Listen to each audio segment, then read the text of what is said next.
श्री गणेश, श्री गणेश, श्री गणेश।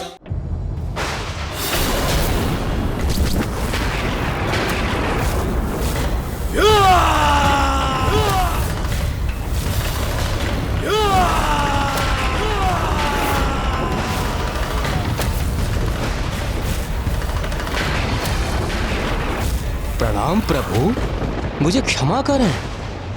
मुझे आपके आगमन का आभास ही नहीं हुआ।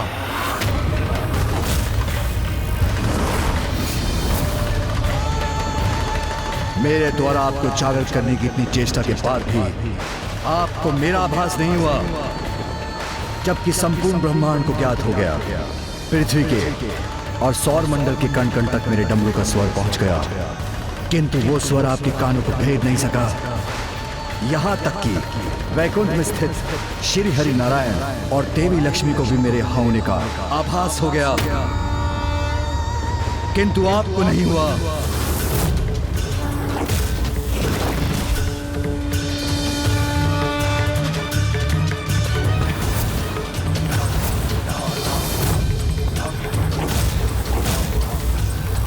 अनुशासन खो चुके देवताओं को भी मेरे यहाँ होने का आभास हो गया और उन्होंने भी मुझे प्रणाम कर मेरा स्वागत किया, किंतु आप स्वयं में ही डूबे रहे। प्रतीत होता है देवताओं में अभी भी व्यवहारिक अनुशासन शेष है, किंतु आप नहीं। इसलिए आपको उसका दंड अवश्य प्राप्त होना चाहिए। इसलिए आपको उसका दंड अवश्य प्राप्त होना चाहिए। आपको उसका दंड अवश्य प्राप्त होना चाहिए।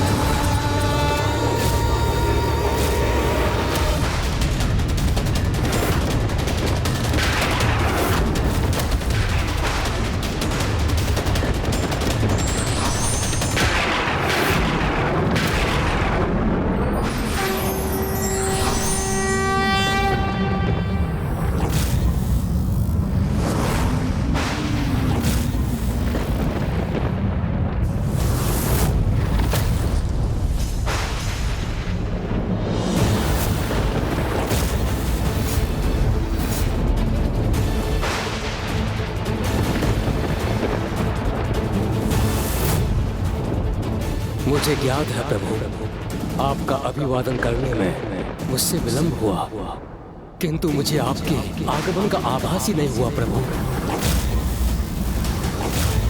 इस भूल के लिए आप जो भी दंड मुझे देना चाहें, मुझे सहर्ष स्वीकार है। यदि इस भूल के लिए आप मेरा शीश मेरे तन से विलग करें, यह भी मुझे स्वीकार है प्रभु।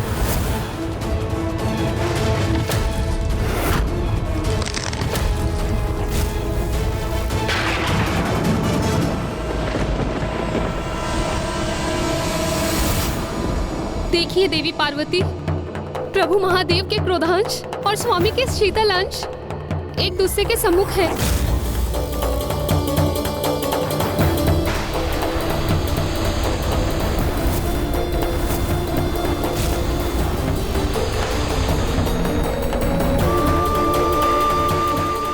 अब तो कुछ कीजिए देवी, क्योंकि मेरे स्वामी की शीतलता भला प्रभु महादेव की ज्वाला का सामना कैसे करेगी।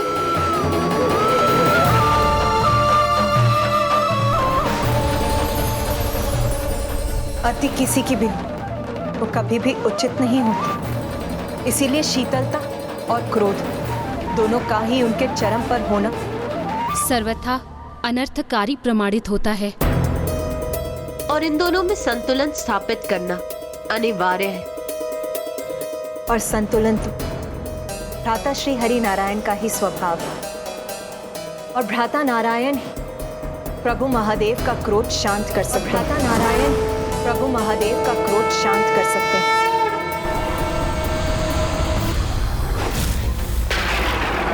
मुझे आपके आगमन का आभास ही नहीं हुआ। आप जो भी दंड मुझे आप चाहें के आगमन का आभास कर, ये भी मुझे स्वीकार है।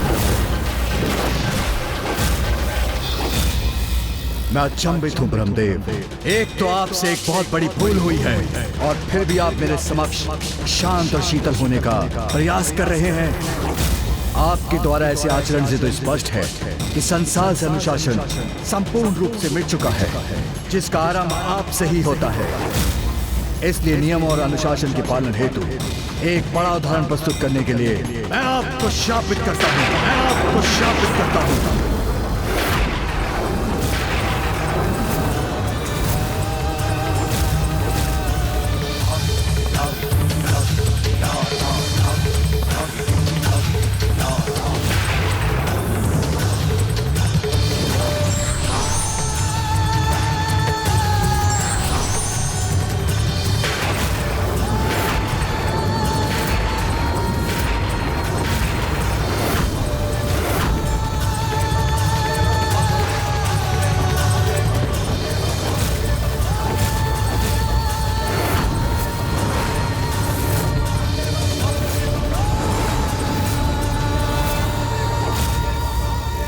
रुकिए महादेव।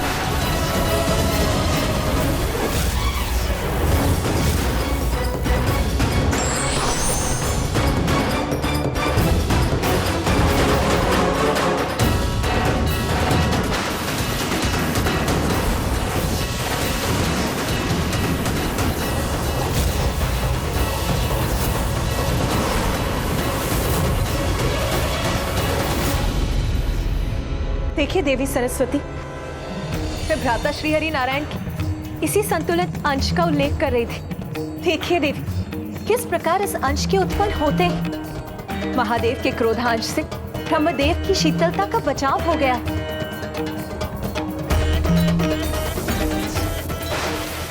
और महादेव ने भी अपने क्रोधांश पर नियंत्रण स्थापित करना आरंभ कर दिया है।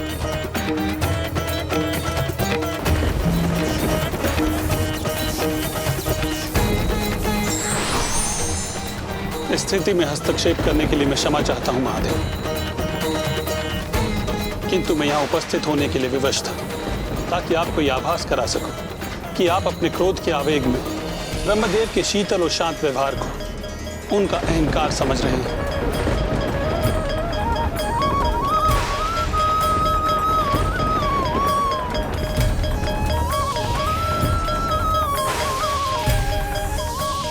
क्षमा कीजिए ब्रह्मदेव, किंतु मैं आपका भी ध्यान इस ओर इंगित करना चाहता हूं कि आपके शांत और शीतल स्वभाव से ऐसा प्रतीत होता है कि इस पूर्ण घटनाक्रम से आपको कोई प्रभाव ही नहीं पड़ा।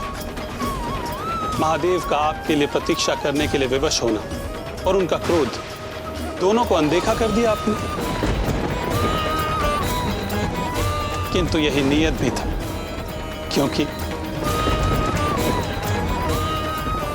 हमारे अवतारों को माता अनुसुईया के संतान के रूप में अभी प्रकट होना शेष।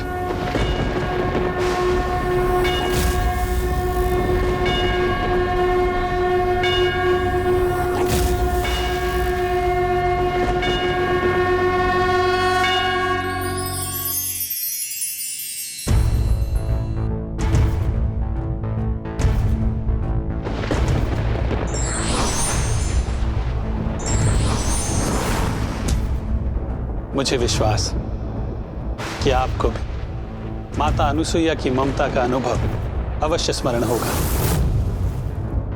जिसे हम पुनः प्राप्त करने जा रहे हैं।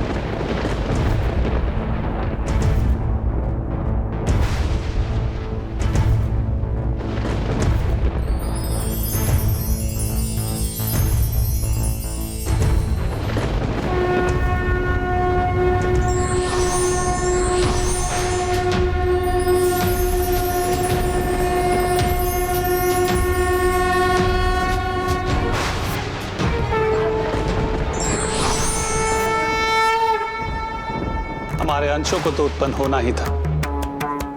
अब माता अनुसुईया द्वारा उन्हें प्राप्त करने का समय आ गया है, जिससे हम अवतार ले सकें।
नाथ अब शीघ्र ही वो अद्भुत और अद्वितीय घटना घटित होगी जिसकी हम सब इतनी उत्सुकता से प्रतीक्षा कर रहे हैं।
अब स्वामी के अवतार का आगमन हो चुका है।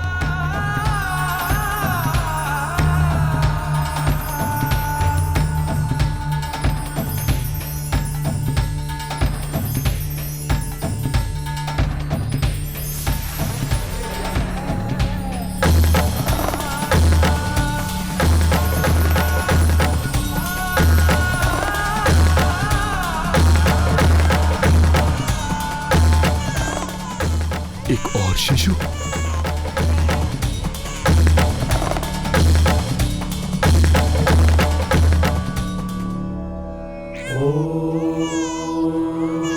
स्वस्ति न इंद्रो वृद्धश्रवाः स्वस्ति नः पूषा विश्ववेदाः स्वस्ति नस्ताक्षो स्वामी, आपके शिशु रूप का भी प्राकट्य हो गया अब।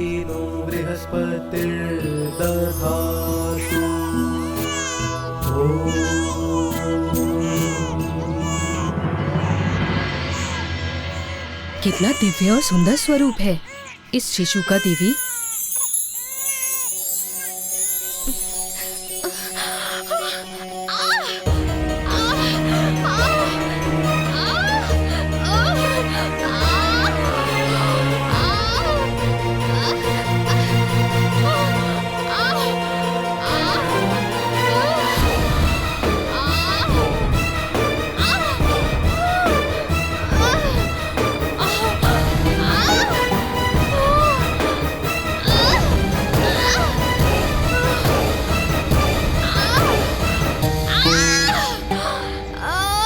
ये क्या हो रहा है? इनके तीसरे शिशु के जन्म में इतना विलंब क्यों हो रहा है? स्वामी, आपके अवतार के जन्म में ऐसी बाधा क्यों उत्पन्न हो रही है?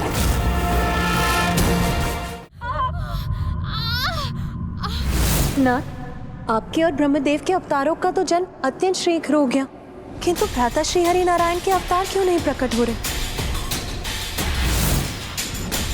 स्वामी, इस विलंब का कारण तो मुझे भी ज्ञात नहीं।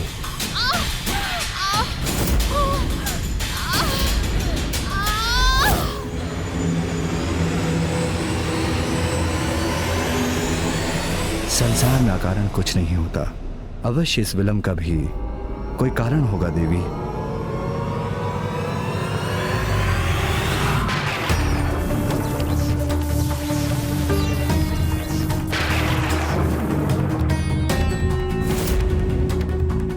महादेव के क्रोधांश से मेरा बचाव करते समय श्री हरि नारायण के अंश का कुछ हास तो हुआ था।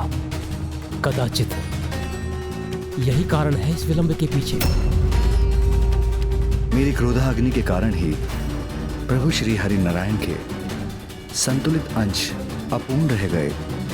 मुझे उन्हें पूर्णता प्रदान करनी होगी। उन्होंने मेरी ढाल बनकर मेरा बचाव किया, इसके कारण उनके अंश अधूरे ही रह गए। उन्हें पूर्ण करना होगा मुझे।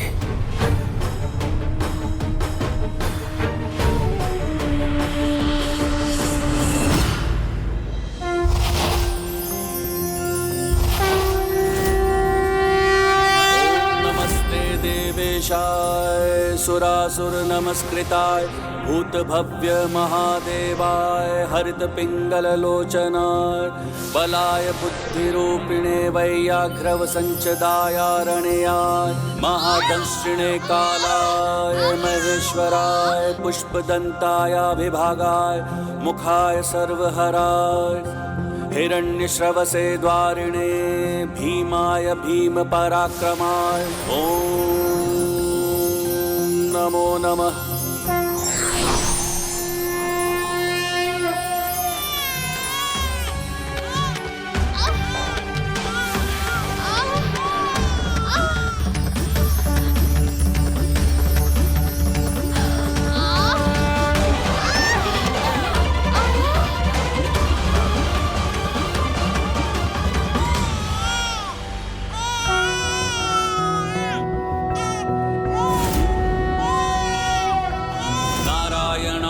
सुरमंडन मंडनाय नारायणाय सकल स्थिति कारणाय नारायणाय भवभीति निवारणाय नारायणाय प्रभवाय नमो नमस्ते।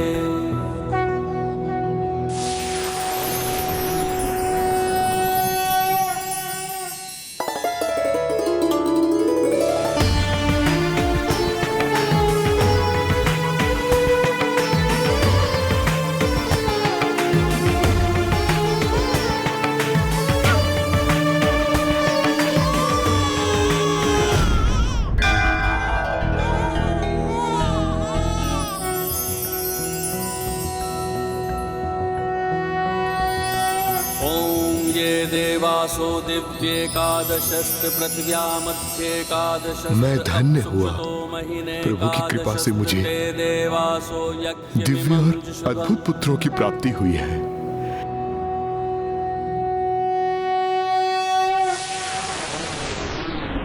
जो श्रेष्ठतम है, जिनका समस्त ब्रह्मांड में सर्वोच्च स्थान है, उन तीनों प्रभु अर्थात त्रिदेवों ने माता अनुसुईया के पुत्रों के रूप में एक साथ जन्म लेकर अवतार लिया।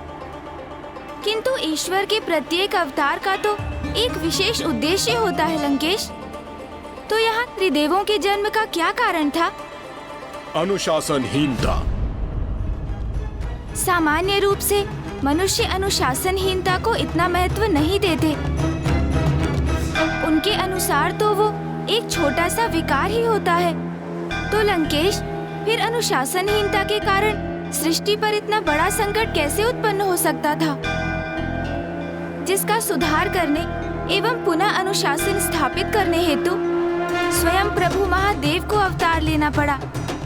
गौरी पुत्र, अनुशासनहीनता तो सभी बुराइयों की जड़ है, जो अनेक रूपों में प्रकट होती है, जिनमें से एक है समय को लेकर अनुशासन ना होना, जिसके कारण मनुष्य प्रकृति के विपरीत आचरण करते हैं।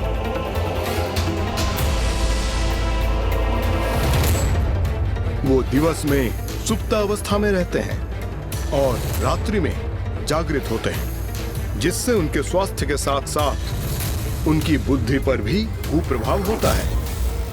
और प्रकाश रहित रात्रि का गहन अंधकार तो अधर्म को ही जन्म देता है।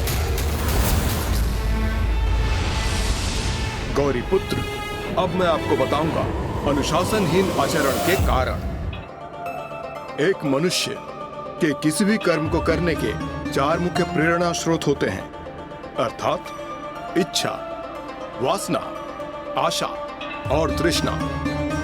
सभी नकारात्मकता की ओर बढ़ते जा रहे थे, जो सर्वथा अनुचित है, जिसके कारण मनुष्य धर्म विरुद्ध व्यवहार करने लगे, जिसका एक बहुत बड़ा उदाहरण है अयोग्य वंशजों द्वारा अपने ही परिवार के वरिष्ठ सदस्यों और योग्य राजाओं का वध कर उनके सिंहासन पर स्थित होना।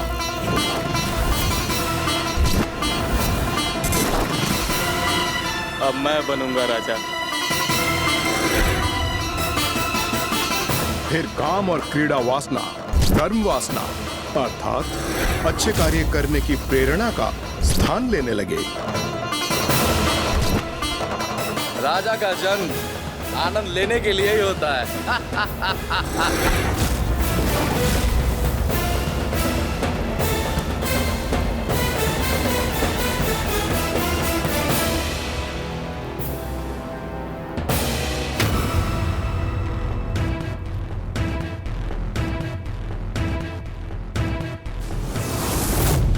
कठिन श्रम से उत्पन्न आशा का स्थान एक भ्रामक आशा के भाव ने ले लिया, जिसके अनुसार मनुष्यों के मन में यह मान्यता स्थापित हो गई कि कर्म किए बिना ही उन्हें फल प्राप्त हो जाएगा, जिसके कारण संसार में आलस्य बढ़ने लगा। मुझे मेहनत करने की क्या आवश्यकता है? मेरी भूमि पर तो अच्छी फसल स्वयं ही उत्पन्न होगी।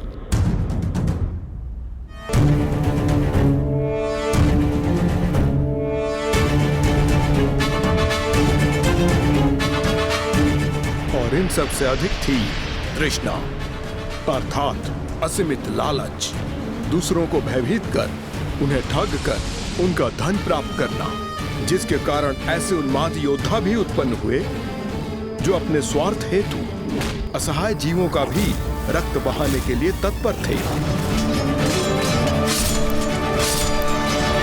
और ऐसा भूलोक में ही नहीं, पाताल लोक के साथ स्वर्ग लोक में भी होने लगा। गौरीपुत्र, मनुष्य और असुर तो अंधकारी आचरण करने ही लगे थे, किंतु अब तो देवता भी अनुशासनहीनता की सीमाएं लांघने लगे थे। नियमों का पालन और विनयशीलता के साथ अनुशासित रहना तो जैसे वो भूल ही गए थे।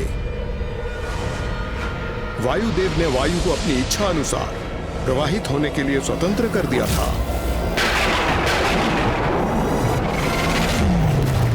वरुण देव ने भी अपने जल को अनियंत्रित छोड़ दिया था।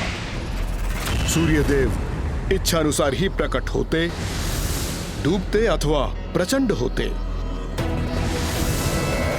यहां तक कि देवराज इंद्र के मनोदशा के अनुसार ही ऋतु निर्धारित होने लगी। जब वो प्रसन्न होते थे तब वर्षा होती थी, और जब वो दुखी होते थे तो सूखा पड़ता था। प्रभु, हमारी रक्षा कीजिए। प्रभु, हमारी सहायता कीजिए। वो और उनके सहयोगी देवता समय, नियमों और अपने दायित्वों का अनुशासन भूलकर मदिरापान और स्वर्ग के अप्सराओं के नृत्य के आनंद में डूबे रहने लगे।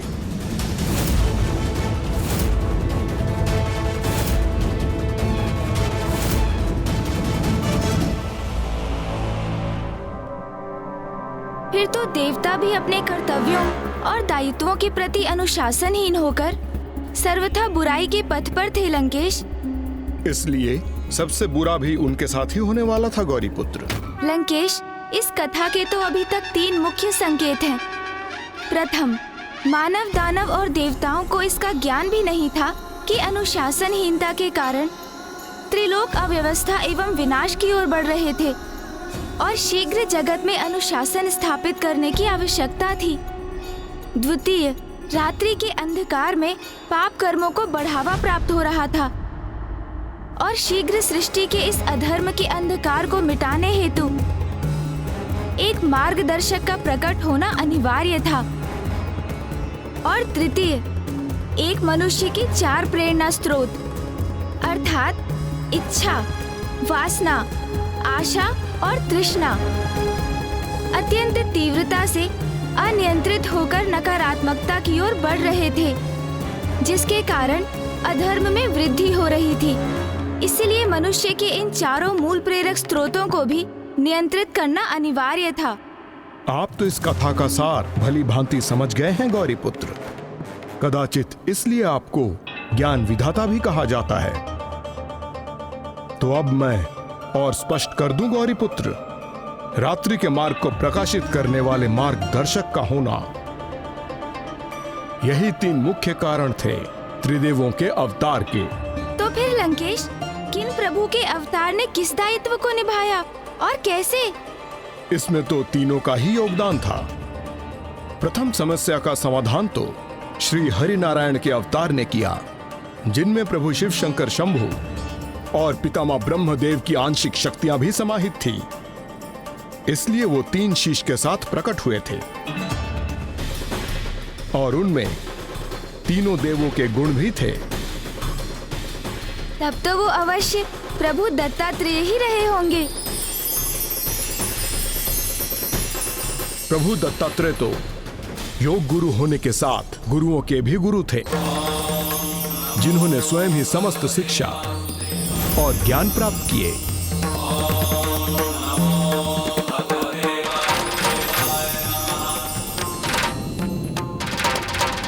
और एक ऋषि समान जीवन व्यतीत करने के साथ आदि गुरु कहलाए।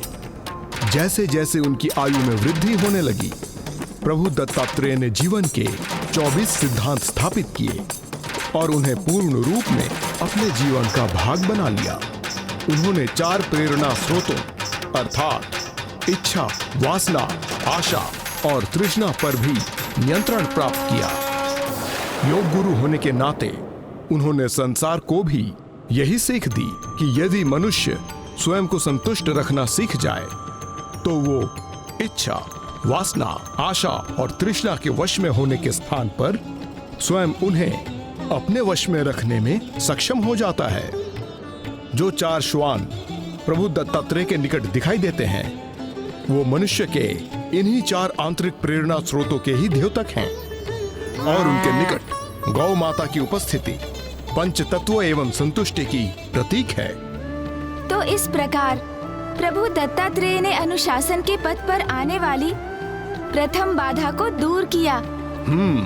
और दूसरी बाधा का निवारण किया। मेरे पितामह प्रभु ब्रह्मदेव के अवतार ने माता अनुसुईया के दूसरे पुत्र प्रभु ब्रह्मदेव के अवतार और कोई नहीं, स्वयं चंद्रदेव ही हैं।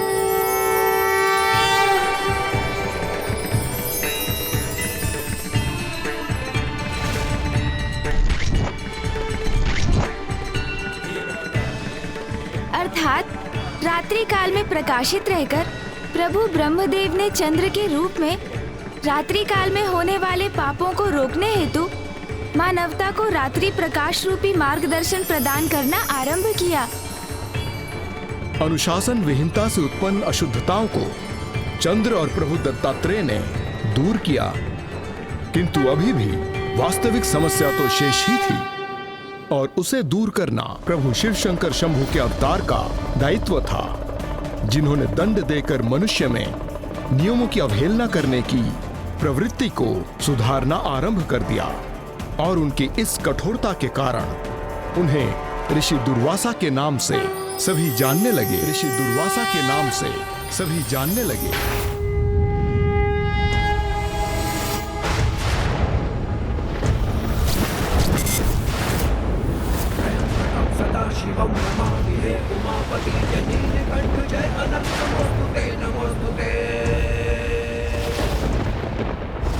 अब मनुष्य और देवताओं को अनुशासन के सुपथ पर लौटाने का पूर्ण दायित्व प्रभु ऋषि दुर्वासा का ही था। मुझे शीघ्र बताने की कृपा करें लंकेश कि प्रभु ऋषि दुर्वासा देवताओं को सुपथ पर कैसे लेकर आए और उन्होंने जगत में अनुशासन कैसे स्थापित किया। धैर्य रखिए गौरी पुत्र, मैं कुछ ही समय के उपरांत आपको संपूर्ण कथा सुनाऊंगा, क्योंकि अब मेरे द्वारा प्रभु के आत्मलिंग की पूजा संपन्न होने ही वाली है। चंदन लेप, बेलपत्र, पुष्प और फल तो मैं अर्पित कर चुका हूँ। अब तो मैं पंचनद के जल से प्रभु के आत्मलिंग का अभिषेक करने का इच्छुक था, किंतु मेरे यहाँ स्थित होने के कारण वो संभव नहीं। इसलिए भस्म अभिषेक आरती कर अपनी पूजा समाप्त करूंगा मैं, और वो भस्म मेरे अपने शरीर के अंग का भस्म होगा। ओम नमः शिवाय, ओम नमः शिवाय, ओम नमः शिवाय। जटाटवी कलज्वल प्रवाह भावितस्थले कलेवलम्ब्य लम्बिताम्बुजंग तुंग मालिका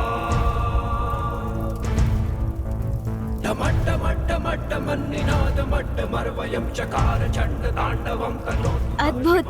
लंकेश ने अपनी तपोशक्ति से पवित्र अग्नि उत्पन्न कर ली। गौरी पुत्र, अपने हाथ को अग्नि को सौंपकर उसके भस्म से आपके समक्ष प्रभु के आत्मलिंग का भस्म अभिषेक संपन्न करेगा ये प्रभु शिव शंकर शंभू के भक्त लंकेश। मुझे किसी युक्ति से लंकेश को ऐसा करने से रोकना होगा।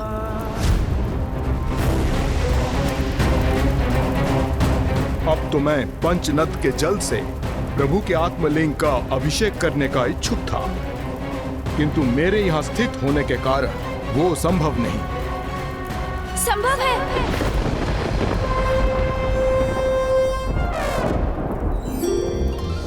क्या संभव है गौरी पुत्र? मैं संभव करूंगा। भस्म अभिषेक के स्थान पर आप पंचनद के जल से अभिषेक कीजिए ना प्रभु का। मैं करूंगा आपकी सहायता लंकेश। किंतु अपनी पूजा में मैं आपकी सहायता स्वीकार कर आपका उपकार क्यों लूं? इसमें कैसा उपकार लंकेश? आप भी तो मुझे प्रभु महादेव के 19 अवतारों की कथाएं सुना रहे हैं। तो क्या मैं आपकी इच्छा पूर्ण नहीं कर सकता? उचित है गौरी पुत्र।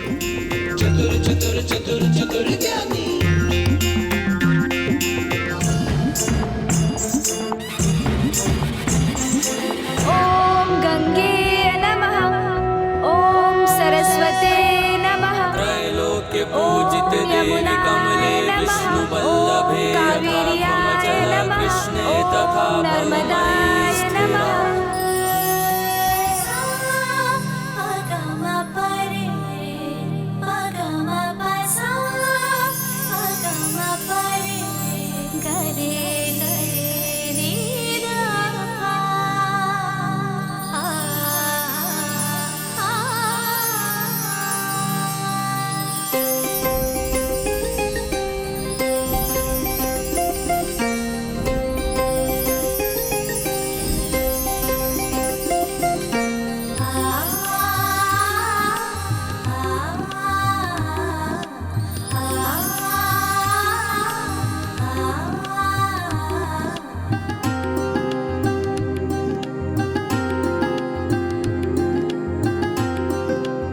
ये तो अति उत्तम है। गौरी पुत्र ने 5 नदियों को यहाँ मेरी पूजा हेतु उपस्थित कर दिया। प्रणाम पंचनद माताओं। कल्याण हो पार्वती नंदन गणेश।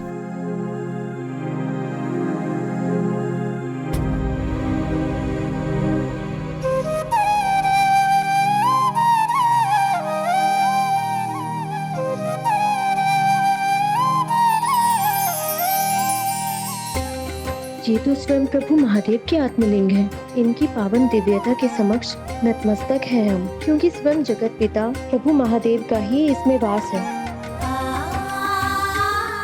प्रणाम प्रभु।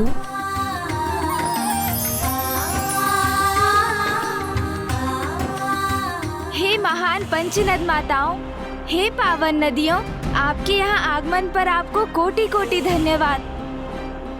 माताओं, लंकेश रावण यहाँ मुझे प्रभु महादेव के अवतारों की कथा सुनाते हुए प्रभु के आत्मलिंग की पूजा संपन्न करने जा रहे हैं। और शीघ्र जब वो आपके अर्थात पंचनद जल से प्रभु के अभिषेक के साथ अपनी पूजा समाप्त करेंगे तो उनके मुख से ऋषि दुर्वासा अवतार की कथा सुनने का सौभाग्य प्राप्त होगा। ऋषि दुर्वासा? इसलिए प्रभु के आत्मलिंग का पंचनद अभिषेक करने में हमारी सहायता। आप तो ये ज्ञात करना चाहते थे ना कि प्रभु ऋषि दुर्वासा ने सृष्टि में पुनः अनुशासन स्थापित करना कैसे आरंभ किया। तो देवी गंगा से अधिक उत्तम इसे विस्तार से और कौन बता सकता है भला, क्योंकि वो तो उनमें से प्रथम थी जिन्हें ऋषि दुर्वासा ने व्यवहार के अनुशासन का पाठ सिखाया था।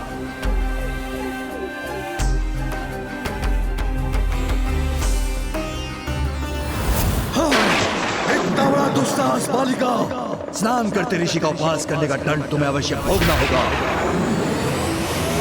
क्या ये सत्य है माता? क्या ऐसा कुछ घटित हुआ था?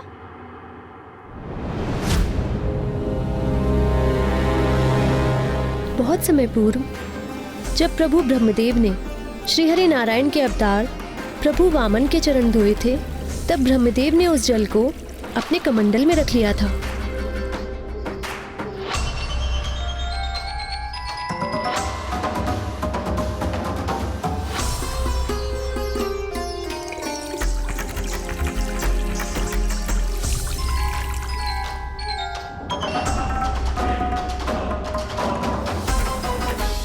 उसी पवित्र जल में ब्रह्मदेव के कमंडल के ही भीतर मैंने एक बालिका के रूप में जन्म लिया था।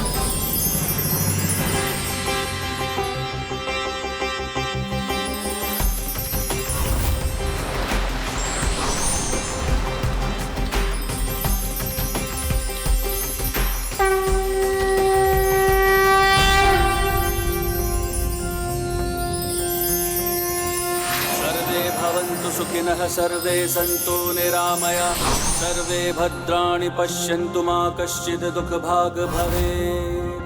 ॐ द्यौः शान्तिरन्तरिक्षं शान्तिः पृथिवी शान्तिरापः शान्तिरोषधयः शान्तिः। ॐ शान्ति। प्रणाम प्रभु। कल्याण हो देवी गंगा। फिर उसी नन्ही बालिका के रूप में प्रभु ब्रह्मदेव ने अपनी पुत्री के समान ब्रह्मलोक में ही मेरा पालन पोषण किया। किंतु एक दिवस जब मैं क्रीड़ा करते करते एक तितली का पीछा कर रही थी तो ब्रह्मलोक के सरोवर के तट पर पहुंच गई, जहां ऋषि दुर्वासा स्नान कर रहे थे।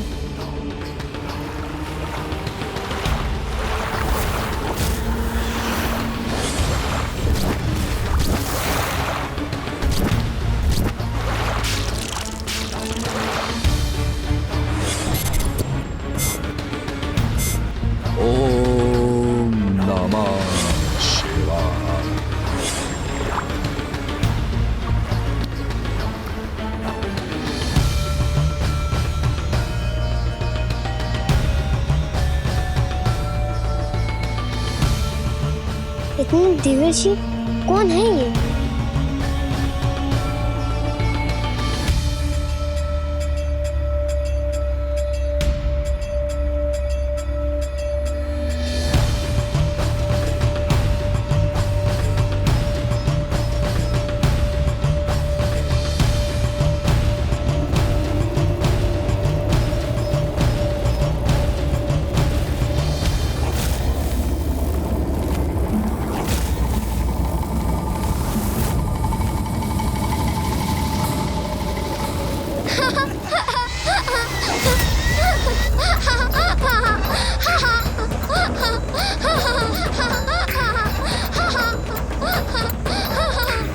ये किसके हंसने का स्वर है?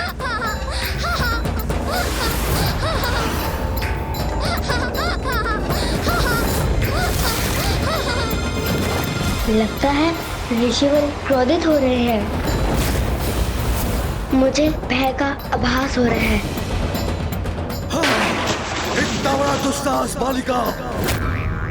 स्नान करते ऋषि का उपवास करने का दंड तुम्हें अवश्य भोगना होगा। अपनी इस उद्दंडता से तुमने व्यवहार के अनुशासन को भंग किया है बालिका।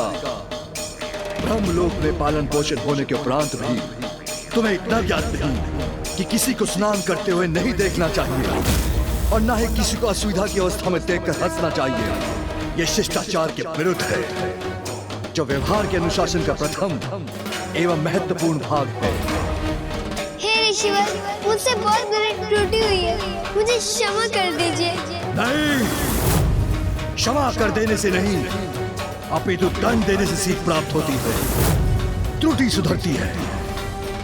इसलिए दंड के स्वरूप में तुम्हें श्राप देता हूँ कि तुम शीघ्र ही पृथ्वी पर नदी के रूप में प्रसारित होगी। वो नदी जिसमें सारे मनुष्य अपने पापों से मुक्त होने के लिए स्नान करेंगे। इस प्रकार तुम्हें अपने पाप का दंड प्राप्त होगा।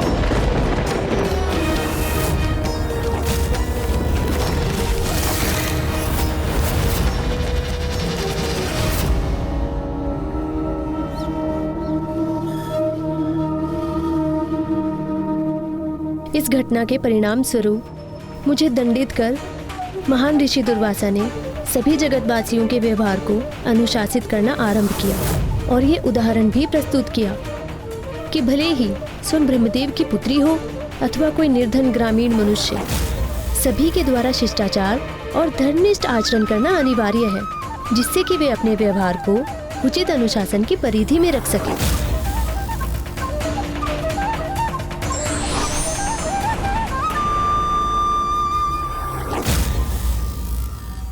प्रभु ऋषि दुर्वासा ने इस घटना से मात्र शिष्टाचार की ही सीख नहीं दी, अपितु उन्होंने तो माता गंगा को संसार की सर्वाधिक पवित्र नदी के रूप में स्थापित कर जगत को अपने पाप धोकर स्वयं को सुपथ पर चलने का मार्ग भी दर्शाया। किंतु मैं तो इस बात से अचंभित हूँ लंकेश कि उन्होंने स्वयं सृष्टि के रचयिता ब्रह्मदेव की पुत्री को दंडित करने के पूर्व एक बार भी विचार नहीं किया। ऐसा क्यों लंकेश, कृपया बताइए। गौरी पुत्र, प्रभु ऋषि दुर्वासा के लिए किसी भी संबंध से उच्च स्थान तो अनुशासन के पालन का ही था। देवी गंगा का तो उनसे कोई व्यक्तिगत संबंध नहीं था। उन्होंने तो अपनी अर्धांगिनी को भी दंडित करने में तनिक भी विचार नहीं किया। उन्हें उनके दोष के लिए मृत्यु दंड दिया ऋषिवर ने। एक दिवस ऋषि दुर्वासा यात्रा के पश्चात क्लांत अवस्था में अपने निवास स्थान पहुंचे और उन्होंने अपनी अर्धांगिनी से विश्राम की इच्छा व्यक्त की, किंतु इसके साथ ही उन्होंने अपनी अर्धांगिनी को यह भी निर्देश दिया कि वे उन्हें ब्रह्म मुहूर्त की बेला में ही जगा दें। किंतु ऋषि दुर्वासा की पत्नी में अनुशासन की कमी आ चुकी थी, जिसके कारण ही स्वामी के पूर्व में दिए गए निर्देश के उपरांत भी उन्हें इसका ध्यान ही नहीं रहा। ब्रह्म मुहूर्त की बेला में कुछ समय के लिए उनके नेत्र अवश्य खुले, किंतु फिर आलस्य के विकार ने उन्हें जड़ कर दिया, जिससे उन्होंने ऋषि दुर्वासा की आज्ञा और उनके निर्देश की अवहेलना की। ब्रह्म मुहूर्त में निद्रा से जागृत कीजिएगा, जिससे मैं नियम अनुसार अपनी पूजा संपन्न कर सकूं।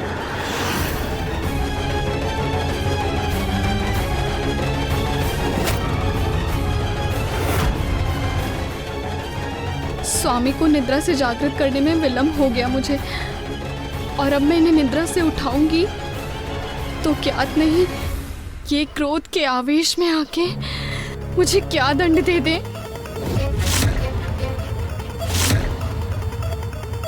और यदि मैंने इन्हें जागृत नहीं किया तो भी इनका दंड देना निश्चित है।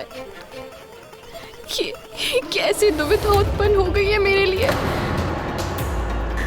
अब मैं क्या करूं?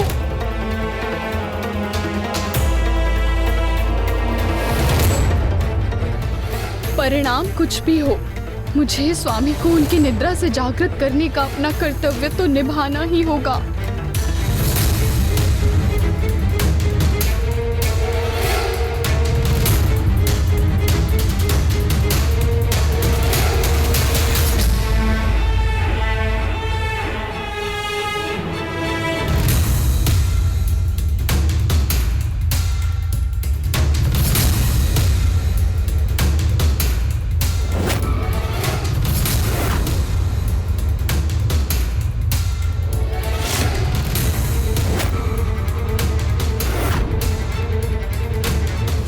ब्रह्म मुहूर्त में निद्रा से जागृत कीजिएगा।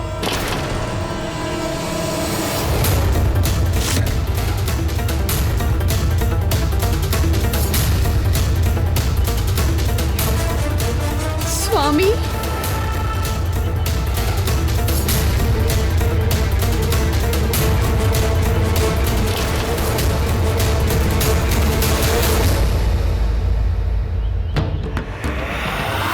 मुझे जागृत होने में इतना विलंब हो गया।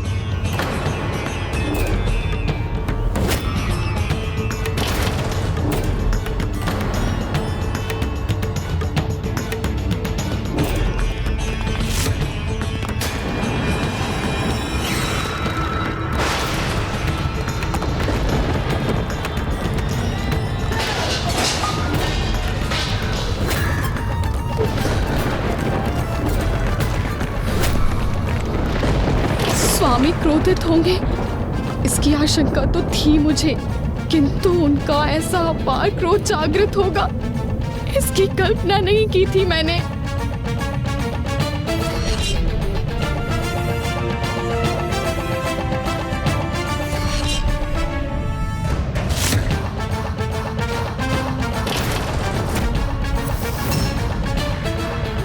ब्रह्म मुहूर्त में सूर्योदय के पूर्व जागृत होने और मुझे निद्रा से जागृत करने के लिए मैंने आपसे अनुरोध किया था, और अब तो सूर्योदय भी हो चुका है। जिसने सदा ही अनुशासन को सर्वोच्च समझा, जिसने सभी को उस अनुशासन की सीख दी, वो ऋषि दुर्वासा हूं मैं। और मेरी अर्धांगिनी होकर आपने अनुशासनहीनता का दोषपूर्ण आचरण किया और समय के अनुशासन का उल्लंघन किया। मुझे क्षमा कर दीजिए स्वामी, मुझसे भूल हो गई। मुझे ज्ञात नहीं मैं किस प्रभाव में आकर जागृत होकर भी पुनः सुप्तावस्था में चली गई। मुझे क्षमा कीजिए स्वामी। यदि आज हमने अपनी अर्धांगिनी को क्षमा कर दिया तो फिर अनुशासनहीनता के लिए मैं किसी को कैसे दंडित करूंगा? और यदि मैं सभी जनों को उनके दोषपूर्ण व्यवहार के लिए क्षमा करने के लिए विवश हुआ तो मैं अनुशासन स्थापित कैसे करूंगा? इसलिए आपको अपने दोष का दंड तो भुगतना ही होगा देव, और जिसके कारण मुझे भी आपका वियोग सहना होगा, और जिसके कारण मुझे भी आपका वियोग सहना होगा। ये क्या कह रहे हैं स्वामी? मुझे कैसा दंड देने का विचार कर रहे हैं?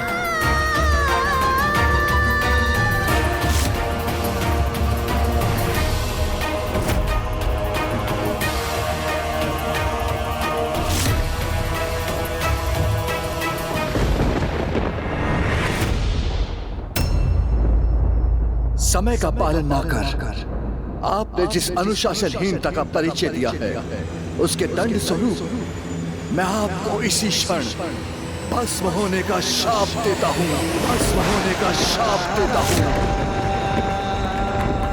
स्वामी ऐसा ना करें, मुझे क्षमा कर दीजिए। मेरी इतनी छोटी सी भूल के लिए मुझे इतना बड़ा दंड ना दीजिए। क्षमा कीजिए स्वामी।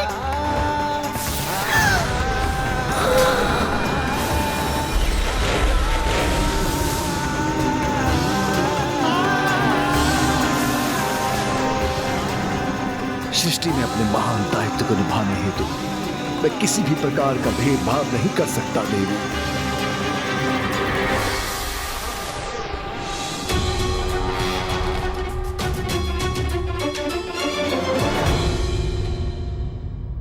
प्रभु ऋषि दुर्वासा का तो ऐसा ही स्वभाव था कि किसी को भी ज्ञात नहीं था कि वो क्रोध के प्रभाव में किसे क्या दंड दे दें। किंतु बहुत दुख की बात है कि जगत कल्याण हेतु संसार को समय का अनुशासन सिखाने के लिए ऋषि दुर्वासा को अपने स्वभाव में इतनी कठोरता का परिचय देना पड़ा।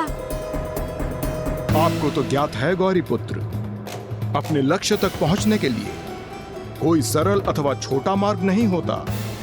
सभी को सफलता की ओर अपने प्रत्येक पग पर सीख प्राप्त करते हुए और संघर्ष के साथ ही आगे बढ़ना होता है। फिर भले ही लक्ष्य प्राप्त करने हेतु कुछ भी क्यों न सहन करना हो। लंकेश, क्या प्रभु ऋषि दुर्वासा भी अपनी अर्धांगिनी के वियोग के अतिरिक्त किसी और कष्ट को भी सहने पर विवश हुए थे? हाँ गौरी पुत्र, ऋषि दुर्वासा के ससुर को जब अपनी ही पुत्री के भस्म हो जाने के बारे में ज्ञात हुआ तो ऋषि दुर्वासा के लिए उनके क्रोध का कोप और कटु वचन अनायास ही फूट पड़े।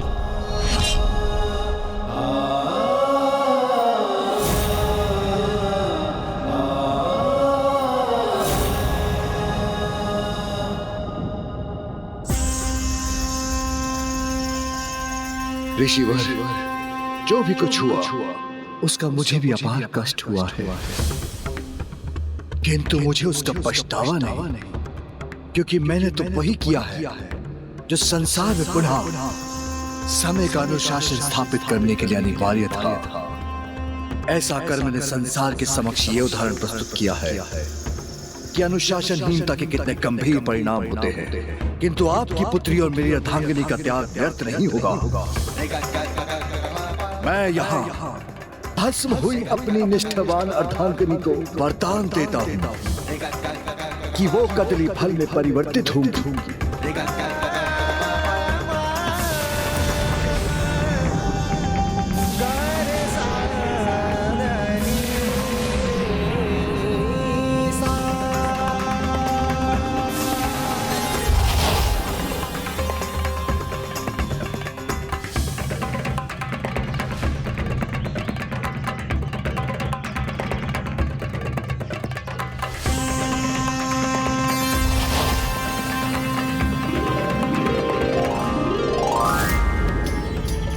वो कदली फल जिनके बिना कोई भी पूजा संपन्न नहीं होगी। इसलिए उनके त्याग और निष्ठा के फल स्वरूप आज के उपरांत कदली फल के रूप में प्रत्येक पूजा में उनकी उपस्थिति अनिवार्य होगी।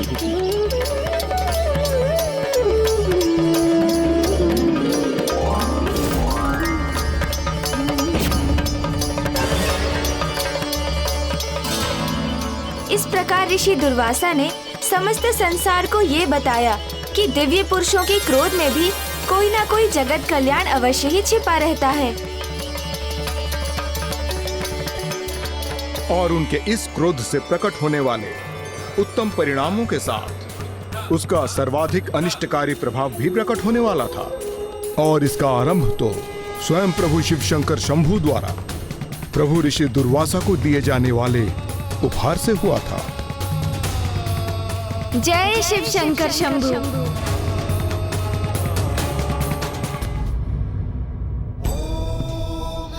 प्रणाम महादेव।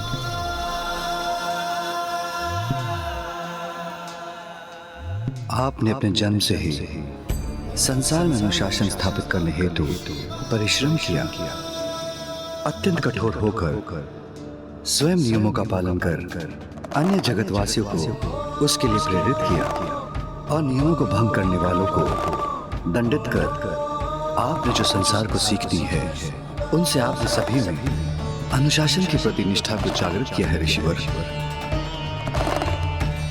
किंतु प्रभु अभी तो इस दिशा में बहुत कार्य करना शेष है, मुझे ज्ञात है। किंतु सफलतापूर्वक जो आप कार्य कर चुके हैं उसके लिए पुरस्कार स्वरूप मैं आपको ये परिजात पुष्पों की माला प्रदान करता हूँ।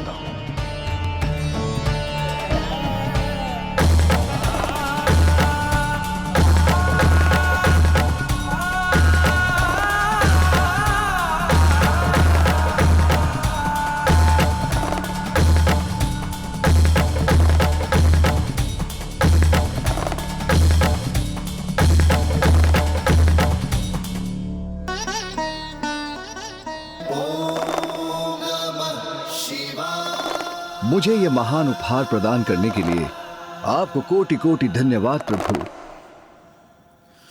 ओम नमः शिवाय। किंतु प्रभु इस पुष्प माला का मेरे कार्य में क्या लाभ?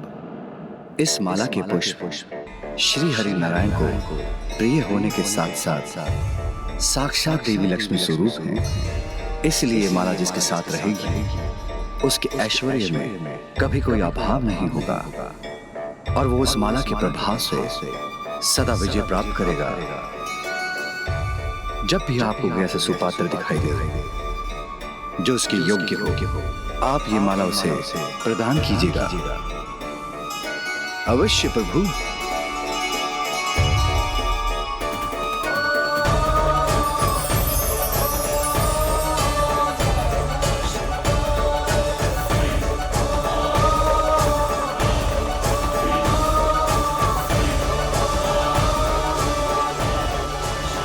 क्या हुआ लंकेश? क्या ऋषि दुर्वासा को कोई सुपात्र दिखाई दिया जो उनके अनुसार उस दिव्य माला के योग्य हो? हाँ गौरी पुत्र, किंतु प्रभु ऋषि दुर्वासा को जिसकी योग्यता पर विश्वास हुआ उसने स्वयं को अयोग्य प्रमाणित कर उनके इस विश्वास को खंडित कर दिया।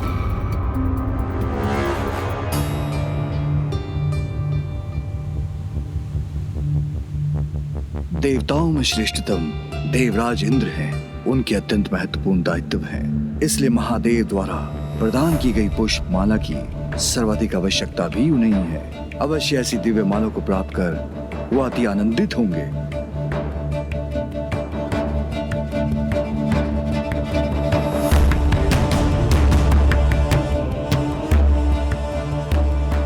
ये कैसी अवस्था है स्वर्ग की?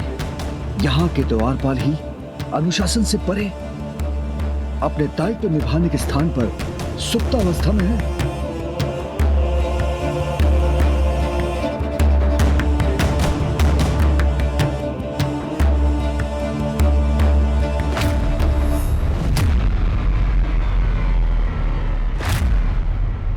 और स्वर्ग के भीतर भी सभी प्रकार की अव्यवस्था ही दिखाई दे रही है मुझे।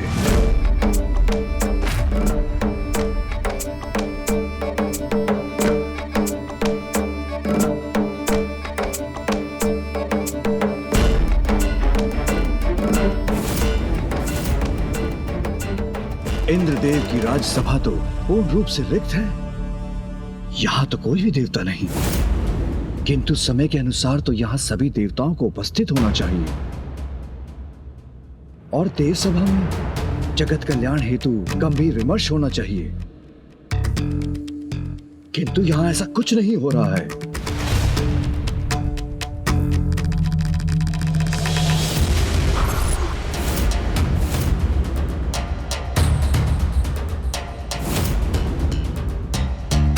गौरी पुत्र, स्वर्ग लोक की अनुशासनहीनता की दशा देख ऋषि दुर्वासा भयंकर कुपित तो थे ही, इसी मध्य लौटते समय मार्ग में उनकी भेंट देवराज इंद्र से भी हो गई।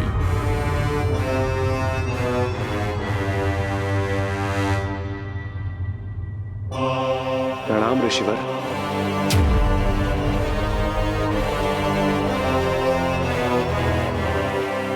ऋषिवर आप यहाँ? हाँ देवराज इंद्र, मैं आपको यह दिव्य माला भेंट देने के विचार से ही आया था और स्वर्गलोक की दशा देखकर मुझे पूर्ण विश्वास हो गया है कि वास्तव में आपको इसकी अत्यंत आवश्यकता है।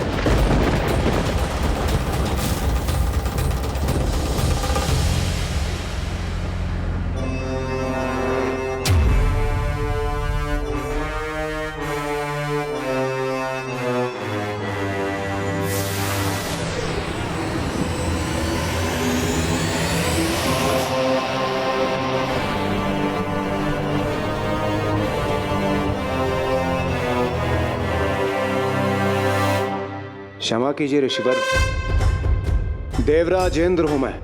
मेरे पास नगों और मूल्यवान धातुओं की अनेक मालाएं हैं, तो फिर मुझे इस पुष्पमाला की क्या आवश्यकता है जो कुछ ही समय में मुरझा जाएगा?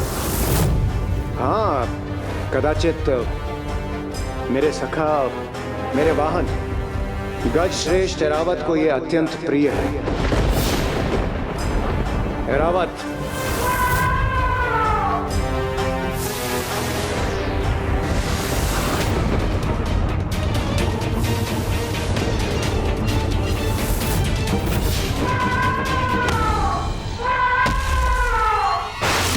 मुझे अत्यंत खेद है ऋषिवर, किंतु प्रतीत होता है मेरे गजवों के रावत को भी आपकी भेंट की कोई आवश्यकता नहीं। इसे तो ये माला तनिक भी नहीं भा रही।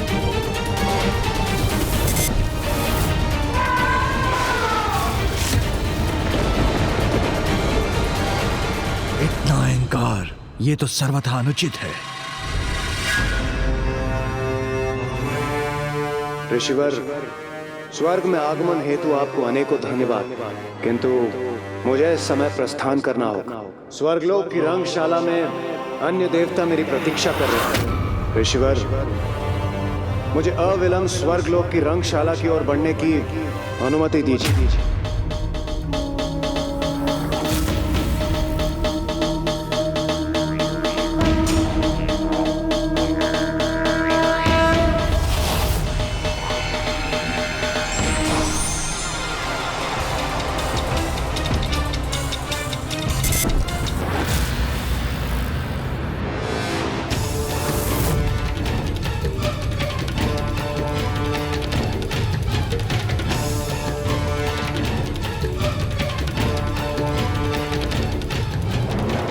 अनुशासन और अपने कर्तव्य को भूलकर नृत्य क्रीड़ा में ही मग्न है।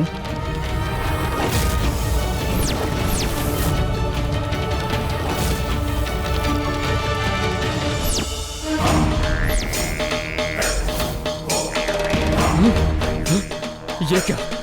हमारे इतने प्रयासों के उपरांत भी हम हवन कुंड में अग्नि प्रज्वलित क्यों नहीं कर पा रहे हैं? ऋषि मुनि तपस्या कर अग्निदेव का आह्वान कर रहे हैं और अग्निदेव उनके आह्वान को अनसुना कर रहे हैं, तो फिर सृष्टि में यज्ञ आदि कैसे संपन्न होंगे?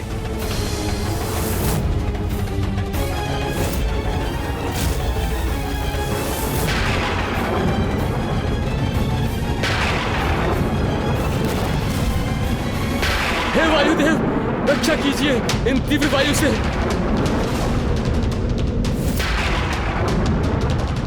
वायुदेव भी अपने समस्त दायित्व भूलकर यहीं स्थित है।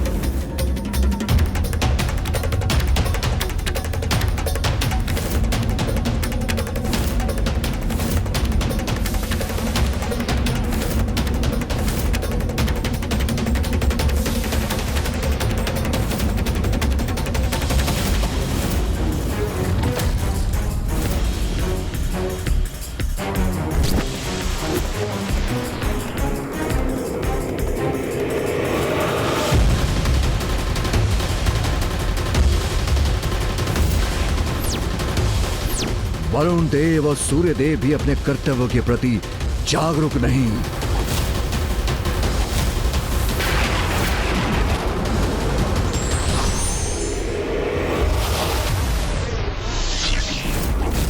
ऋषिवर, किस विचार में डूबे हैं आप?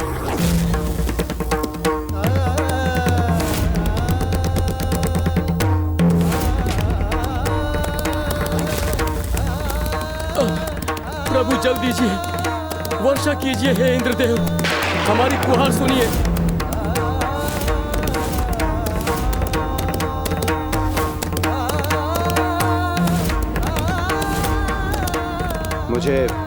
मुझे आज्ञा दे ऋषिवर।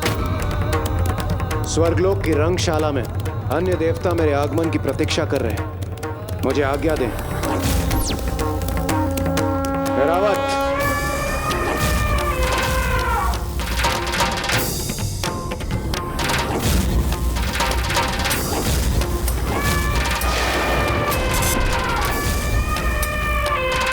राजेंद्र, हे राजेंद्र,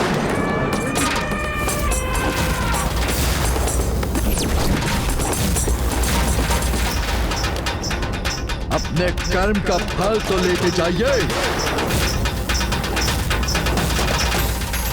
आपने स्नेहपूर्वक दिए गए उपहार का ही अपमान नहीं किया, किंतु स्वयं महादेव द्वारा प्रदान की गई समृद्धि प्रदान करने वाले उस दिव्य माला का तिरस्कार कर उसे नष्ट किया है। और ये कुछ नहीं इंद्रदेव, आपके अहंकार के चरम का ही परिणाम है, जो आपके व्यवहार के अनुशासन की अवमानना करने के कारण प्रकट हुआ है। आप सभी देवताओं के व्यवहार का तो क्या, कर्म, धर्म और समय के अनुशासन का उल्लंघन किया है, और आप अभी भी कर रहे हैं। जिस समय जगत कल्याण हेतु आपको तेज सभा में होना चाहिए, उस समय आप क्रीड़ा और आनंद के लिए रंगशाला में उपस्थित हैं। जब जगत के प्रत्येक भाग से पीड़ित मनुष्य देवताओं से सहायता की गुहार लगा रहे हैं, तो यहाँ स्वर्गलोक में आप देवताओं के कानों में मात्र और मात्र अप्सराओं के पायलों की झंकार गूंज रही है।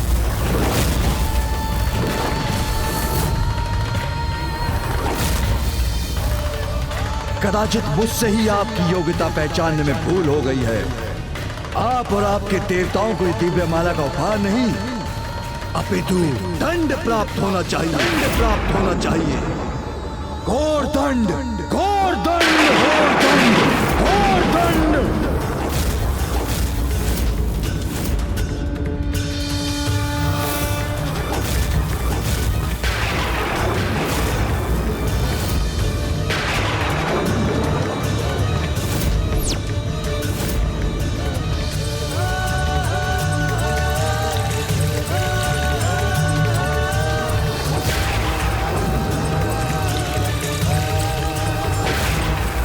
सभी देवताओं को शाप देता हूं कि आप और आपके समस्त देवता और ये स्वर्गलोक इसी समय श्रीहीन हो जाएंगे।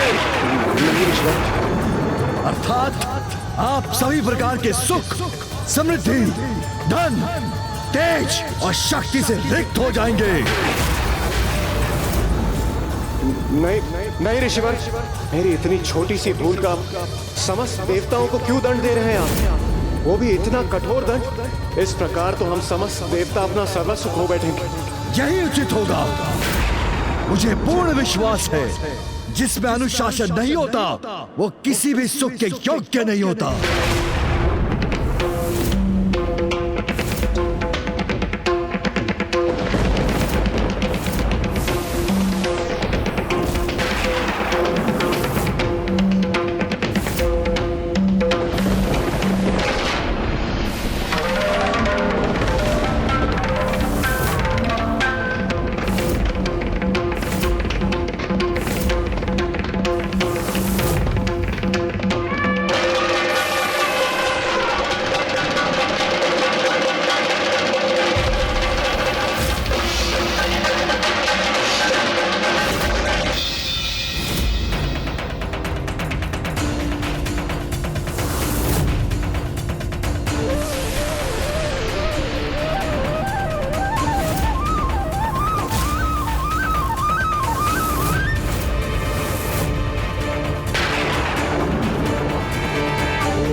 क्या हो रहा है हमारे साथ? अकस्मात हमारे वस्त्रों के रत्न आभूषण क्यों लोप होने लगे हैं?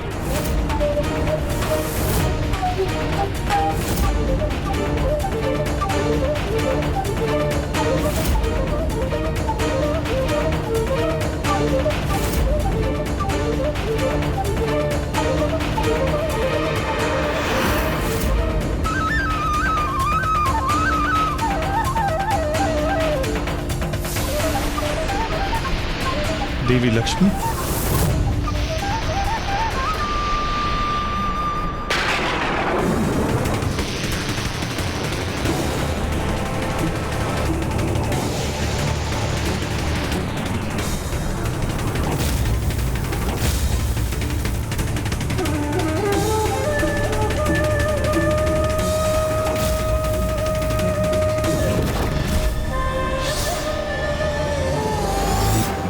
देवता श्रीहीन होकर असहाय और दयनीय अवस्था में आ गए।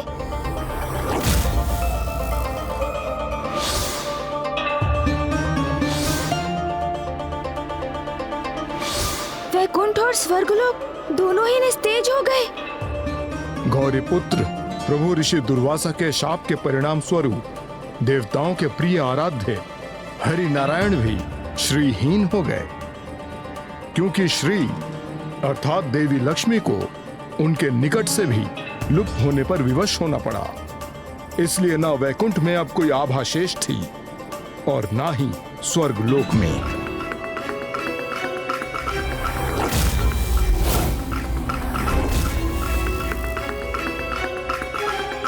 आक्रमण करो, पराजित कर दो निर्बल देवताओं को।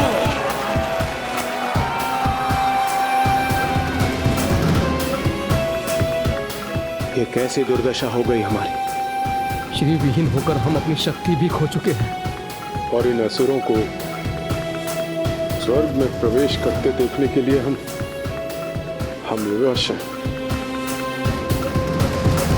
श्रीहीन देवता, स्वर्ग पर अब हमारा नहीं, हमारा अधिकार है। हम असुर यहाँ से निष्कासित करते हैं तुम्हें। आप यही सोच रहे हैं ना गौरी पुत्र, कि देवता तो मात्र श्रीहीन अर्थात लक्ष्मीहीन, धनहीन हुए थे, फिर वो स्वयं को शक्तिहीन भी क्यों मान बैठे थे? नहीं नहीं लंकेश, मैं ऐसा कदापि नहीं सोच रहा हूँ, क्योंकि श्री का अर्थ मात्र धनलक्ष्मी नहीं, अपितु अष्टलक्ष्मी है। गौरी पुत्र तो मुझे अपने ज्ञान से चकित कर देते हैं। जो श्रीहीन होता है उनसे अष्टलक्ष्मी माता विलग हो जाती हैं। जो अष्टलक्ष्मी देवियों में प्रथम है वो है माता आदि महालक्ष्मी, अर्थात सौभाग्य की देवी, जिनकी कृपा से ही किसी को सौभाग्य की प्राप्ति होती है।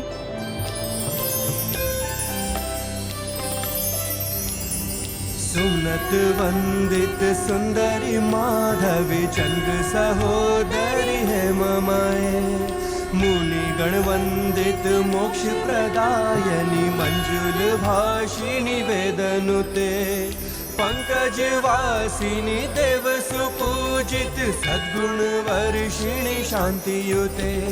जय जय है मधुसूदन कामिनी आदि लक्ष्मी परिपालय मां। अष्टलक्ष्मी माताओं में द्वितीय है माता धान्य लक्ष्मी, भोजन और कृषि से उत्पन्न समृद्धि की देवी है। जिन पर भी धान्य लक्ष्मी माता की कृपा होती है उनके जीवन में अनाज अर्थात भोजन की कभी कोई कमी नहीं होती। मंत्र नुते मंगलदायनी अम्बुजवासिनी देवगणाश्रित पादयुते। जय जय हे मधुसूदन कामिनी धान्य लक्ष्मी परिपालय मां। तृतीय है माता धैर्य लक्ष्मी, जो माता वीर लक्ष्मी के नाम से भी विख्यात है। ये साहस और पराक्रम की देवी है, जो युद्ध में शक्ति और साहस प्रदान करती है। जिनकी कृपा से हम अपने जीवन में किसी भी प्रतिकूल परिस्थिति का सामना करने में सक्षम होते हैं। पाप विमोचिनी साधु जनाश्रित पादयुते जय जय हे मधुसूदन कामिनी धैर्य लक्ष्मी परिपालय मां। चतुर्थ है माता गज लक्ष्मी, जो पशुधन से उत्पन्न होने वाले प्रभुत्व की नियंत्रक हैं। उनके आशीर्वाद से मवेशियों अर्थात पशुधन से उत्पन्न संपदा एवं ऐश्वर्य में वृद्धि होती है।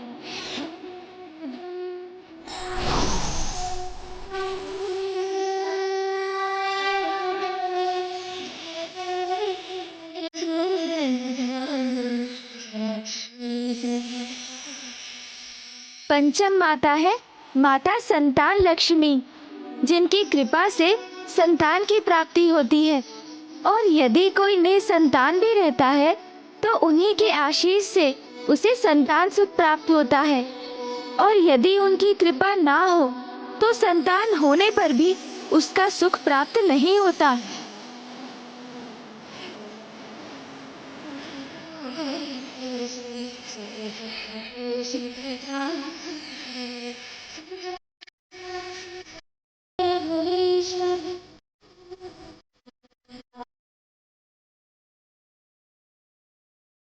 षष्ठम माता है माता विजय लक्ष्मी, जिनकी कृपा से मात्र युद्ध में ही नहीं अपितु जीवन की बाधाओं पर भी विजय पाने में सफलता प्राप्त होती है।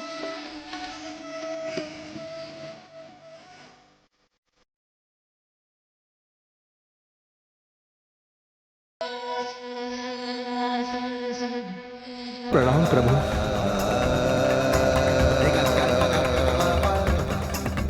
हाँ देवगण, मुझे ज्ञात है कि आप सभी श्रीहीन हुए हैं और उसी कारणवश देवी लक्ष्मी मुझसे विलग हुई। वैकुंठ अपना तेज अपनी दिव्यता खोने पर विवश हो गया। यदि आप सभी मेरे समक्ष यहाँ मुझसे सहायता की आशा लेकर आए हैं तो मैं आपको स्पष्ट कर दूं कि मैं आपकी सहायता करने में असमर्थ हूं,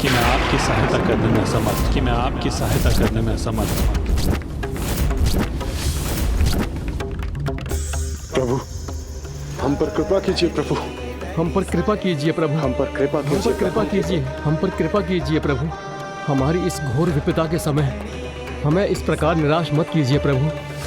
हमारी रक्षा कीजिए प्रभु। हमारी सहायता कीजिए हमारी। देवगण, कृपा और सहायता की अपेक्षा तो आप उनसे मांगे जिन्होंने आपको इस कठोर दंड से दंडित किया है।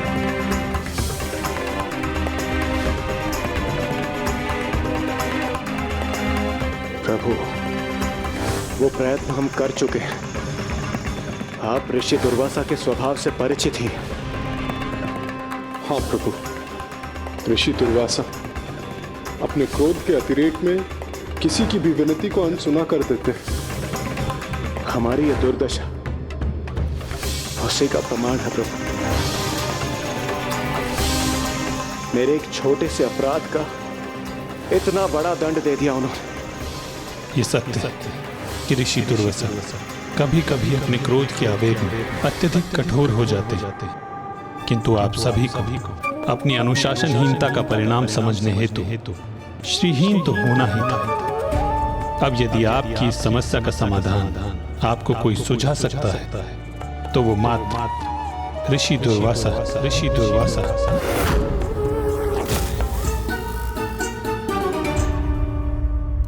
लंकेश, तो क्या देवता पुनः ऋषि दुर्वासा के समक्ष जाने का साहस जुटा सके? और क्या ऋषिवर ने ही उन्हें इस विकट स्थिति से पार पाने का कोई मार्ग सुझाया? हाँ गौरी पुत्र, ऋषि दुर्वासा ने उन्हें वो उपाय तो बता दिया, किंतु उस उपाय को सुनकर देवता तो अचंभित ही रह गए।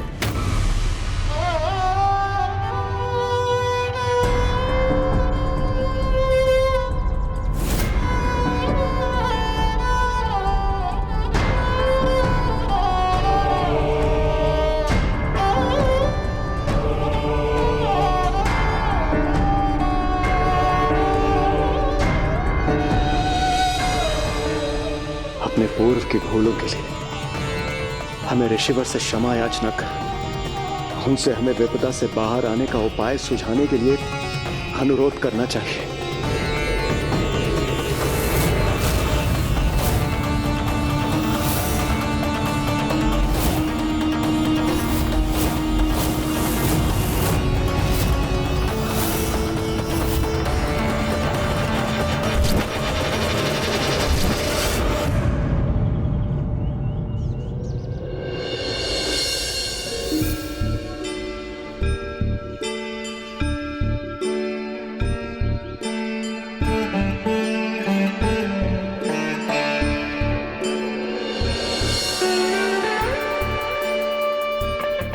मुझे क्षमा कर दीजिए ऋषिवर, मैंने अपने कर्तव्य के अनुशासन को भंग किया।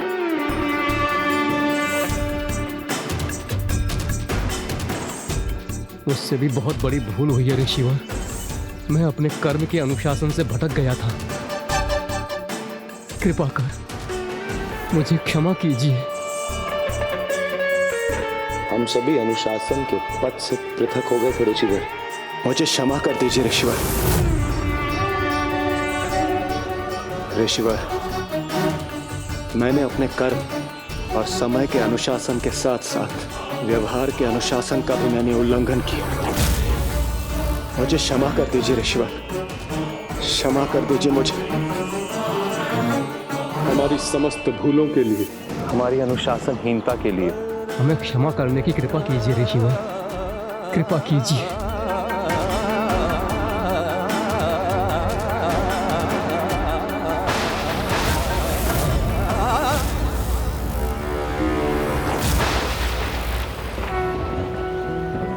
सरलता से प्राप्त हुई क्षमा और वरदान दोनों का ही महत्व है।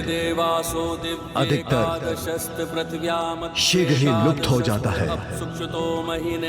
उनसे प्राप्त हुई सीख शीघ्र ही अपना महत्व खो देती है।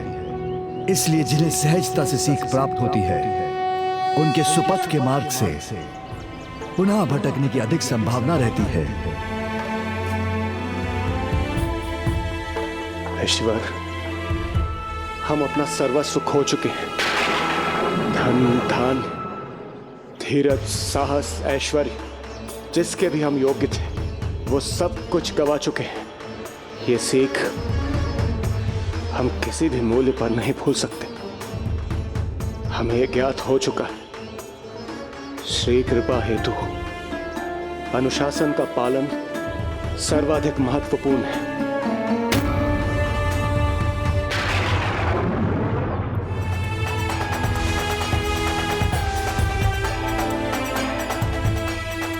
आप सभी अब ये तो अवश्य समझ गए होंगे, अनुशासनहीन होने का परिणाम श्रीहीन होना, जिसमें तनिक भी विलंब नहीं होता।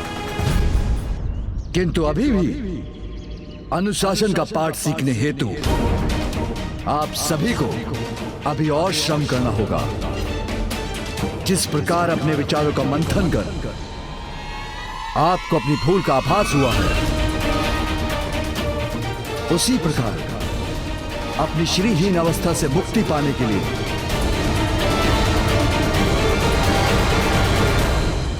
आपको सागर मंथन करना होगा। सागर मंथन करना होगा। आपको सागर मंथन करना होगा।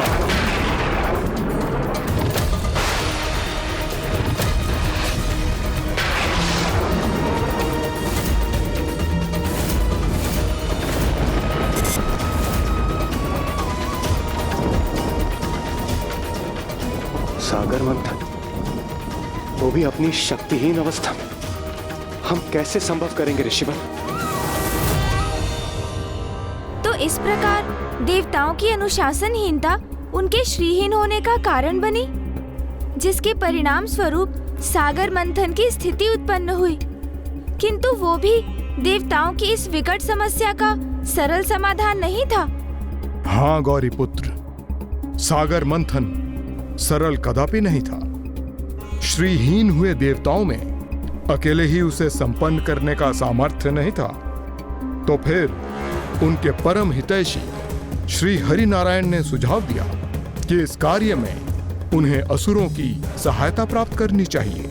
किंतु असुर अपने चीर विरोधी देवताओं की सहायता भला क्यों करने वाले थे? ये प्रश्न तो देवताओं के भी मन में उठे थे गौरी पुत्र, किंतु ये भी स्पष्ट था कि इस कार्य में उनका असुरों से सहायता लेना अनिवार्य था। इसीलिए देवताओं ने श्री हरि नारायण की चतुराई से प्रेरित होकर सागर मंथन से जो भी निधियां प्राप्त होने वाली थी उन्हें असुरों के साथ बांटने का वचन देकर असुरों के साथ संधि कर ली। तो क्या असुरों ने देवताओं का ये प्रस्ताव स्वीकार कर लिया लंकेश? असुरों ने उस प्रस्ताव को स्वीकार तो कर लिया गौरी पुत्र, किंतु उन्होंने तो अपनी ही एक योजना का निर्माण भी कर लिया था। सागर मंथन से अमृत भी उत्सर्जित होगा, ये बात देवताओं द्वारा छिपाए जाने पर भी असुर स्वयं उसे ज्ञात कर चुके थे और ये निर्णय भी ले चुके थे कि देवताओं द्वारा अमृत प्राप्त करने के पूर्व ही उस अमृत को अपने अधिकार में ले लेंगे। और इसी विचार से असुर भी देवताओं के साथ सागर मंथन में जुट गए। फिर क्या हुआ लंकेश? तब क्षीर सागर के मंथन हेतु मंदार पर्वत को मथनी एवं नागराज वासुकी को मथनी की डोरी बनने हेतु उनसे अनुरोध किया गया।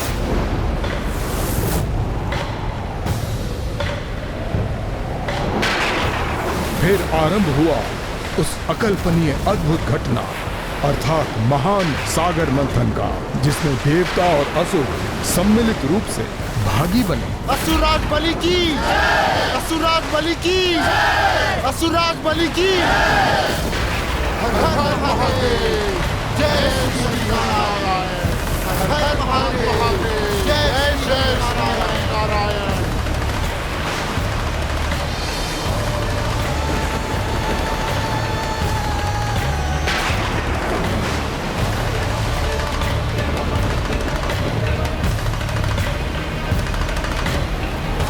असुराज बलि की, असुराज बलि की, असुराज बलि की। हर हर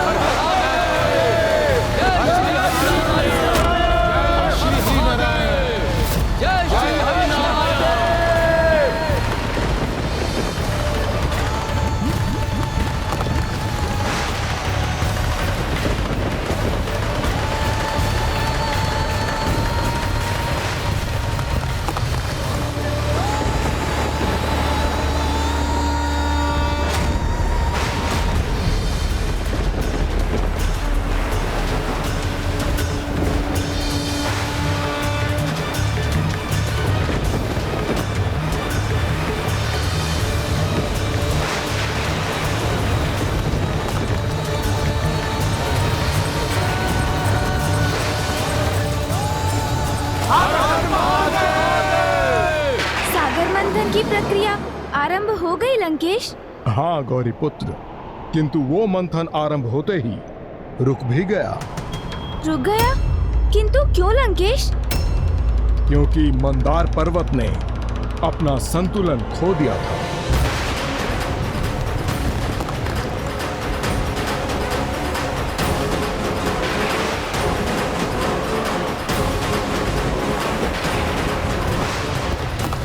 कैसे अनिष्ट है ये? मंदार पर्वत अपना संतुलन क्यों खो रहे हैं? देवताओं ने कैसा उपाय किया है? इसमें भी अवश्य असफल होंगे ये।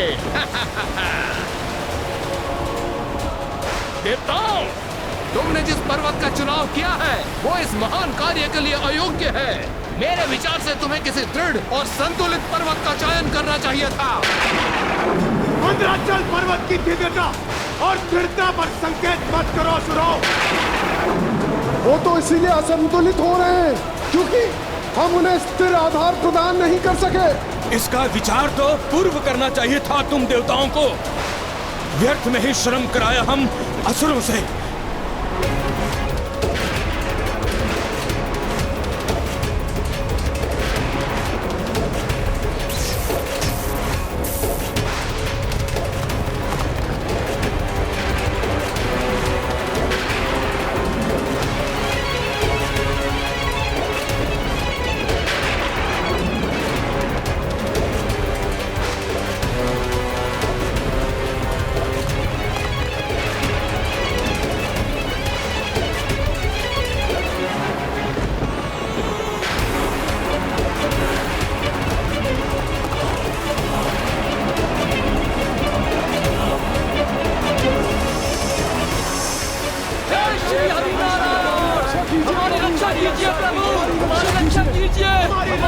कीजिए प्रभु, हमारी रक्षा कीजिए।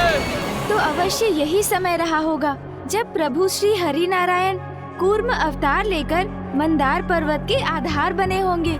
देवताओं ने तो यदि मेरे प्रभु शिव शंकर शंभु से सहायता की विनती की होती तो वो वहां पहुंचकर अपने हाथों से ही मंदार पर्वत की मथनी बनाकर स्वयं ही संपूर्ण सागर का मंथन कर देते। किंतु देवताओं ने तो श्री हरि नारायण पर आश्रित होने का निर्णय ले लिया और श्री हरि नारायण ने मंथन पूर्ण करने के स्थान पर कूर्म अवतार अर्थात एक दिव्य कछुए का रूप लेकर मंदार पर्वत को संतुलित भर ही किया। हमारी रक्षा कीजिए प्रभु, हमारी रक्षा कीजिए, हमारी रक्षा कीजिए प्रभु, हमारी रक्षा कीजिए प्रभु, हमारी रक्षा कीजिए, हमारी रक्षा कीजिए प्रभु श्री नारायण।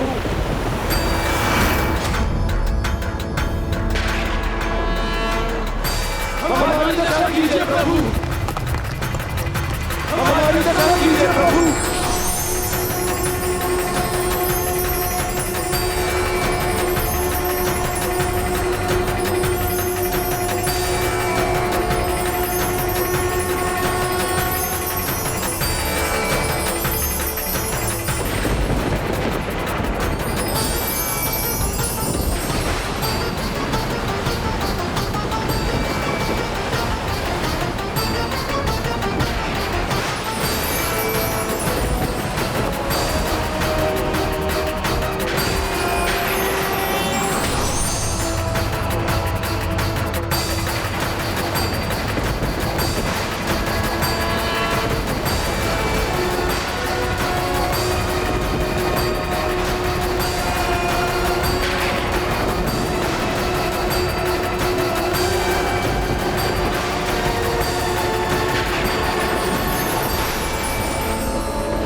प्रणाम प्रणाम प्रभु, प्रणाम प्रभु।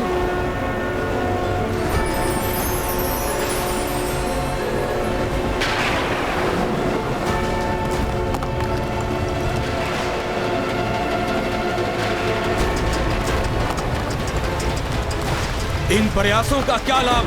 देखो देवताओं, पर्वत तुम्हारी ओर झुकने जा रहा है। ये पर्वत तो हमारी ओर झुक रहा है। हमारी रक्षा कीजिए प्रभु, हमारी रक्षा कीजिए।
जय प्रभु श्री हरि नारायण की जय, श्री हरि नारायण की जय, हरि नारायण की, प्रभु श्री अवतार की जय, प्रभु श्री कूर्म अवतार की हर हर महादेव। जय प्रभु श्री हरि नारायण, हर हर महादेव। जय प्रभु श्री हरि नारायण। तो जब प्रभु श्री हरि नारायण ने अपने कूर्म अवतार में मंदार पर्वत को सुदृढ़ आधार प्रदान किया, तब उसके उपरांत तो मंथन की प्रक्रिया सफलतापूर्वक पूर्ण हो गई होगी ना लंकेश? हाँ गौरी पुत्र, किंतु जैसा ऋषि दुर्वासा ने कहा था, ये इतना सहज नहीं था। शीघ्र ही सागर मंथन की ये महान घटना एक भयावह दुर्घटना में परिवर्तित होने वाली थी, क्योंकि सागर मंथन से जो सर्वप्रथम उत्सर्जित हुआ था वो भीषण विष हलाहल था। जय प्रभु श्री हरि नारायण की जय, श्री हरि नारायण की जय, हरि नारायण की, प्रभु श्री माता की।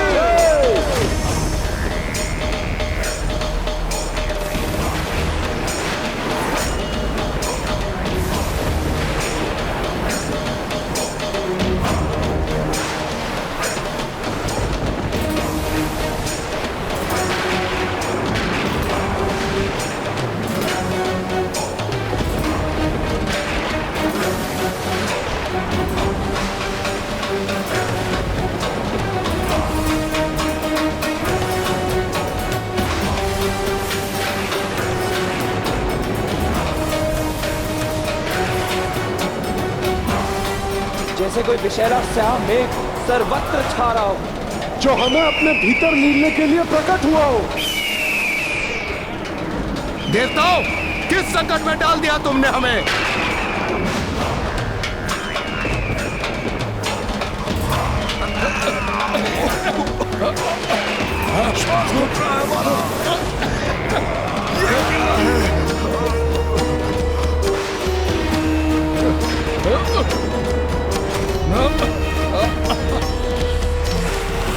रोको! रोक दो इस मंथन को! ये तो ज्ञात हो हमें कि ये क्या है जो नागराज वासुकी के विष से भी अधिक विशाला है। हलाहल विष है ये, सर्वाधिक विनाशकारी।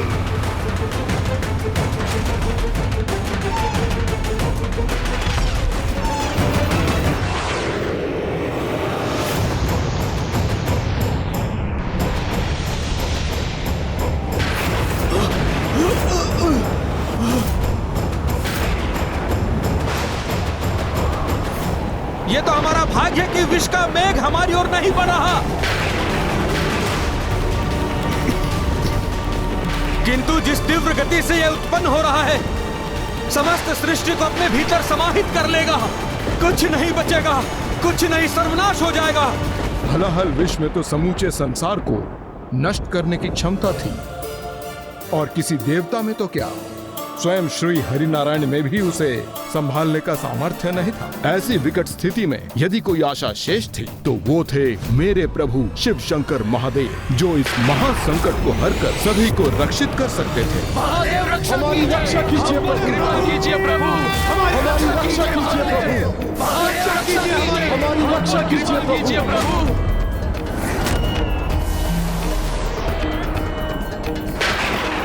हे प्रभु, हमारी रक्षा कीजिए प्रभु, रक्षा कीजिए हमारी रक्षा कीजिए प्रभु। हे प्रभु, हमारी रक्षा कीजिए। हम दुखियारों के दुख हरिए, हम दुखियारों के दुख हरिए भोले बाबा, हम दुखियारों के दुख हरिए भोले बाबा। हमारी रक्षा कीजिए महादेव, हमें बचाइए प्रभु, हमें प्राण दान दीजिए भोलेनाथ। प्रभु बस आप ही का आसरा है। हे शिव शंकर, हमारी त्रास हरिए, हमारे अनाथ हरिए प्रभु।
इतने विषैले विष का पान करने से क्या माँ ने पिताश्री को नहीं रोका लंकेश? उन्होंने प्रभु को रोकने का प्रयास तो अवश्य किया गौरी पुत्र, किंतु जब मेरे प्रभु ने उनके पतिव्रत और सदा सुहागन होने का विश्वास दिलाया तो फिर उन्होंने प्रभु के मार्ग को बाधित नहीं किया। और फिर अगले ही पल जगत कल्याण हेतु प्रभु शिव शंकर शंभु ने उस हलाहल विष को ग्रहण करना आरंभ कर दिया।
कदाचित ये एक अत्यंत ही दिव्य और परमार्थ से जुड़ी घटना थी, प्रभु महादेव द्वारा हलाहल विष का पान कर लेना। किंतु जब माँ को अपने सुहागन होने और अपने पतिव्रत धर्म पर पूर्ण विश्वास था, तो उन्होंने पिताश्री को हलाहल विष का पान करने से अचानक क्यों रोक दिया लंकेश? आप तो ज्ञान के सागर हैं, इसलिए आपके सभी प्रश्नों के उत्तर तो आपको स्वयं ज्ञात है। और जो ओम ज्ञानाय नमः, ओम विज्ञानाय नमः के जाप से आपका स्मरण करते हैं, ज्ञान विज्ञान के क्षेत्र में वो भी सबसे श्रेष्ठ रहते हैं। तो ज्ञान दाता ज्ञानाय गौरी पुत्र गणेश, इस प्रश्न का उत्तर तो आप स्वयं ही दीजिए। उचित है लंकेश, किंतु मुझे इस पर विचार करने का तनिक अवकाश दीजिए।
समस्त सृष्टि प्रभु महादेव के भीतर ही समाहित है। जो हमें उनके बाहर दिखाई देता है वो सब वास्तव में उनके अंतर में ही स्थित है।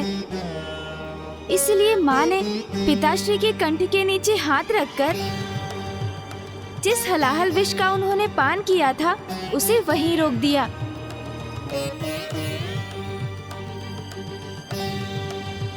जिससे उनके उदर में उतरकर उस विनाशकारी विष का विस्तार समस्त सृष्टि में ना हो जाए।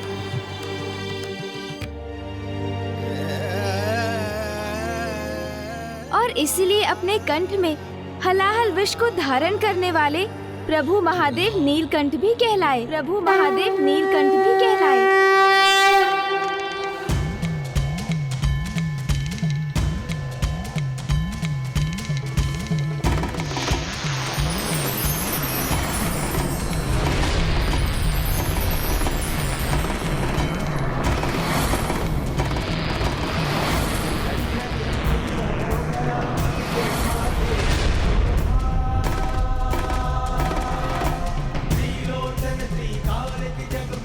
नीलकंठ महादेव, नीलकंठ महादेव, नीलकंठ महादेव। हे नीलकंठ महादेव, आपके इस महात्याग के लिए आपको कोटि कोटि नमन।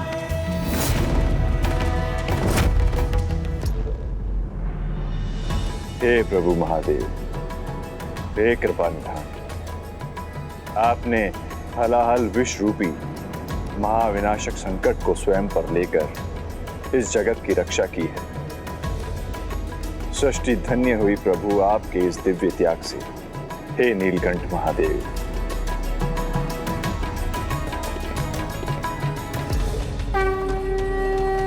प्रभु नीलकंठ महादेव, प्रभु नीलकंठ महादेव की जय। प्रभु नीलकंठ महादेव की जय। प्रभु नीलकंठ महादेव की जय। प्रभु नीलकंठ महादेव की जय। हाँ गौरी पुत्र, इसी प्रकार समस्त सृष्टि को हलाहल विष से रक्षित कर मेरे प्रभु महादेव शिव शंकर शंभु महान नीलकंठ महादेव भी बने। लंकेश, एक और जगत के पालनहार श्री हरि नारायण ने अपनी पृष्ठ को विशालकाय मंदार पर्वत जैसी मथनी का आधार बनाकर इतना कष्ट सहा, तो दूसरी ओर जगत पिता नीलकंठ महादेव ने अपने कंठ में हलाहल विष को स्थित करने का कष्ट उठाया। अर्थात दोनों प्रभु जगत कल्याण हेतु कितना त्याग कर रहे थे ना लंकेश। किंतु गौरी पुत्र, मेरे प्रभु महादेव शिव शंकर शंभु से श्री हरि नारायण की तुलना भला कहाँ संभव है, क्योंकि वो विष आज तक मेरे प्रभु शिव शंकर शंभु के कंठ में ही है। अर्थात संसार को विनाशकारी कष्ट से रक्षित करने हेतु प्रभु तो सदैव जगत की रक्षा एवं पालन करने का कर्तव्य निभाने के लिए तत्पर रहते हैं। यही तो स्वयं ईश्वर का अनुशासन है, उनका दायित्व है।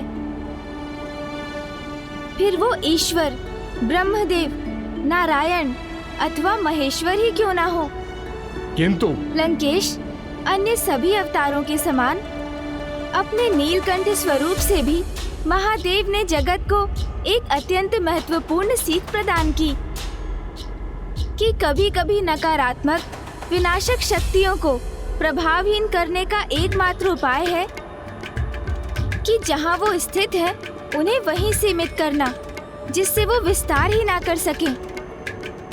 फिर वो अत्यंत विनाशक विष हलाहल ही क्यों ना हो। आपने सर्वथा उचित कहा गौरी पुत्र। किंतु लंकेश, पुनः सागर मंथन की कथा पर लौटकर मुझे आगे की कथा सुनाने की कृपा कीजिए। क्या उस मंथन के परिणाम स्वरूप अब माता लक्ष्मी सागर से उत्सर्जित हुई अथवा अमृत कलश?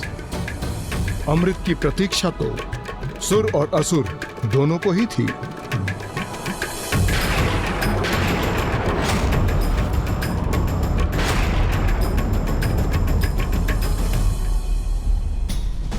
किंतु जिस प्रकार बुद्धि का मंथन करने पर सर्वप्रथम उसमें हानिकारक विचार प्रकट होते हैं, जिन्हें नकारने पर उनसे उत्तम और अंत में हम सर्वश्रेष्ठ विचारों तक पहुंचते हैं, उसी प्रकार सागर मंथन के परिणाम स्वरूप सर्वप्रथम हलाहल विष उत्पन्न हुआ। फिर कुछ शेष निधियां, किंतु सागर द्वारा श्रेष्ठतम निधियों का उत्सर्जन अभिशेष था। तो इस क्रम में हलाहल विष के उपरांत कुछ अमूल्य नग आदि प्रकट हुए, जिन्हें देवताओं और असुरों ने बांट लिया।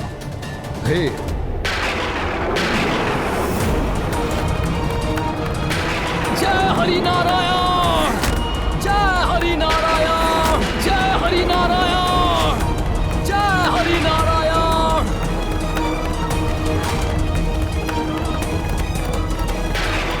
तब प्रकट हुई माता कामधेनु, वो दिव्य गौ माता जो समस्त इच्छाओं की पूर्ति करने में सक्षम है।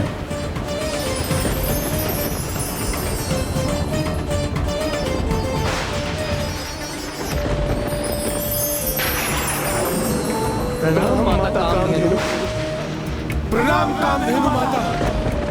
माता कामधेनु को ऋषि मुनियों को प्रदान किया गया, जिससे उसके दुग्ध से उत्पन्न घृत का यज्ञ एवं अन्य धर्म कर्म की विधियों में उपयोग हो सके। जय श्री हरि नारायण।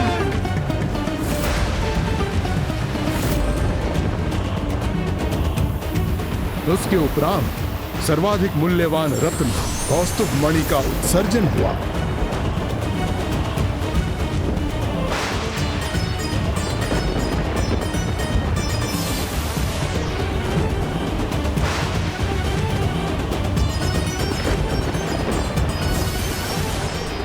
श्री हरि नारायण ने सागर मंथन में जो सहायता की थी, उसके लिए उन्हें कौस्तुभ रत्न प्रदान किया गया।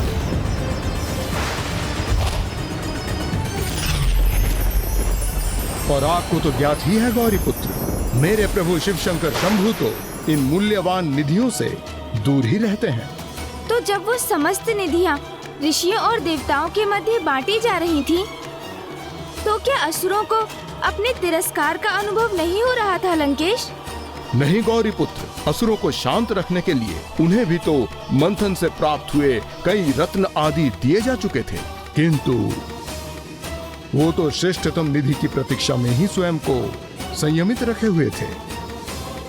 और अब सागर ने जिसका उत्सर्जन किया, उसने तत्काल असुरों का ध्यान अपनी ओर आकर्षित किया, और वो थी मदिरा धारण किए हुए देवी वारुणी। और फिर जैसे ही असुरों ने उन्हें देखा, उन्होंने उस पर अपना अधिकार घोषित करना आरंभ कर दिया।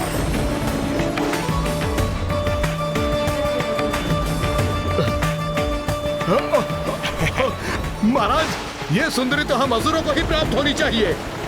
हाँ हाँ महाराज, हमारा होगा। महाराज, देवी वारुणी और उनकी सुरा का स्वामित्व हम असुरों का होगा।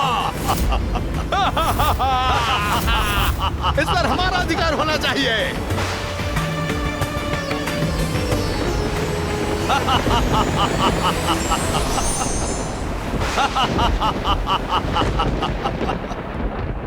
कुवृत्तियाँ जिनका स्वभाव है, वो असुर मादक सुरा के प्रति आकर्षित हुए, किंतु सुरापान तो पंच महापापों में से एक है, जो उसका पान करने वाले का जीवन ही नहीं, अपितु उस पर निर्भर उसके परिजनों के जीवन को भी नष्ट कर देती है।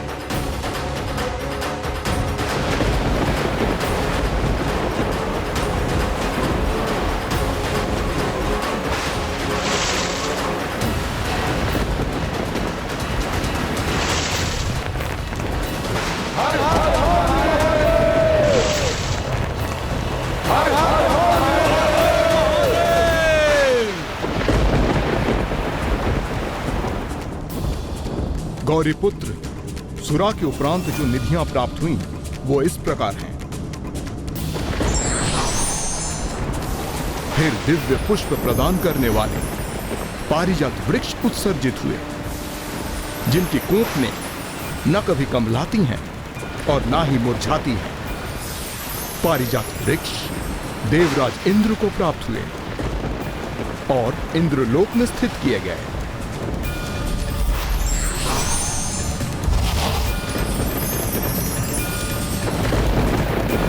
असुरराज बलि की जय। असुरराज बलि की हर हर महादेव।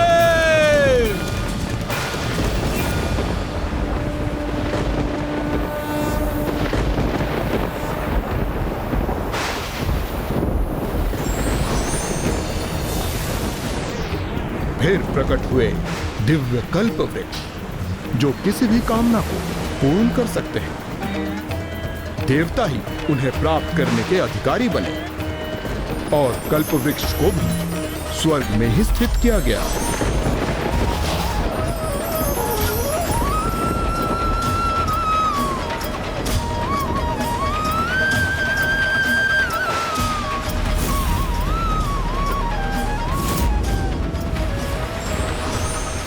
फिर देवराज इंद्र के वाहन महान गज ऐरावत उत्सर्जित हुए, जिन्हें प्रभु ऋषि दुर्वासा के शाप के उपरांत देवराज खो चुके थे।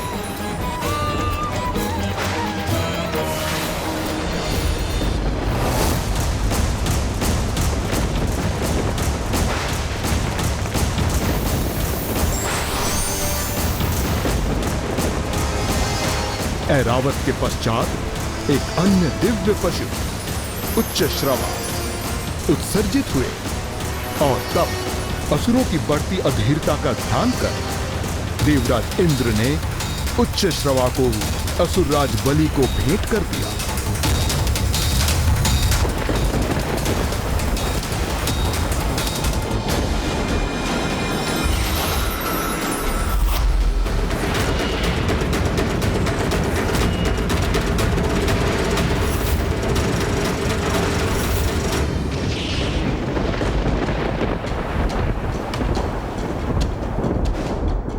अर्थात देवराज इंद्र किसी भी प्रकार का पक्षपात नहीं करना चाहते थे। नहीं गौरी पुत्र, जहां तक मेरा अनुमान है, इंद्र तो भयभीत थे कि कहीं इस बार अमृत ही न उत्सर्जित हो जाए और असुर उस पर अपना अधिकार न मांग लें। किंतु फिर सागर ने किसे प्रकट किया लंकेश?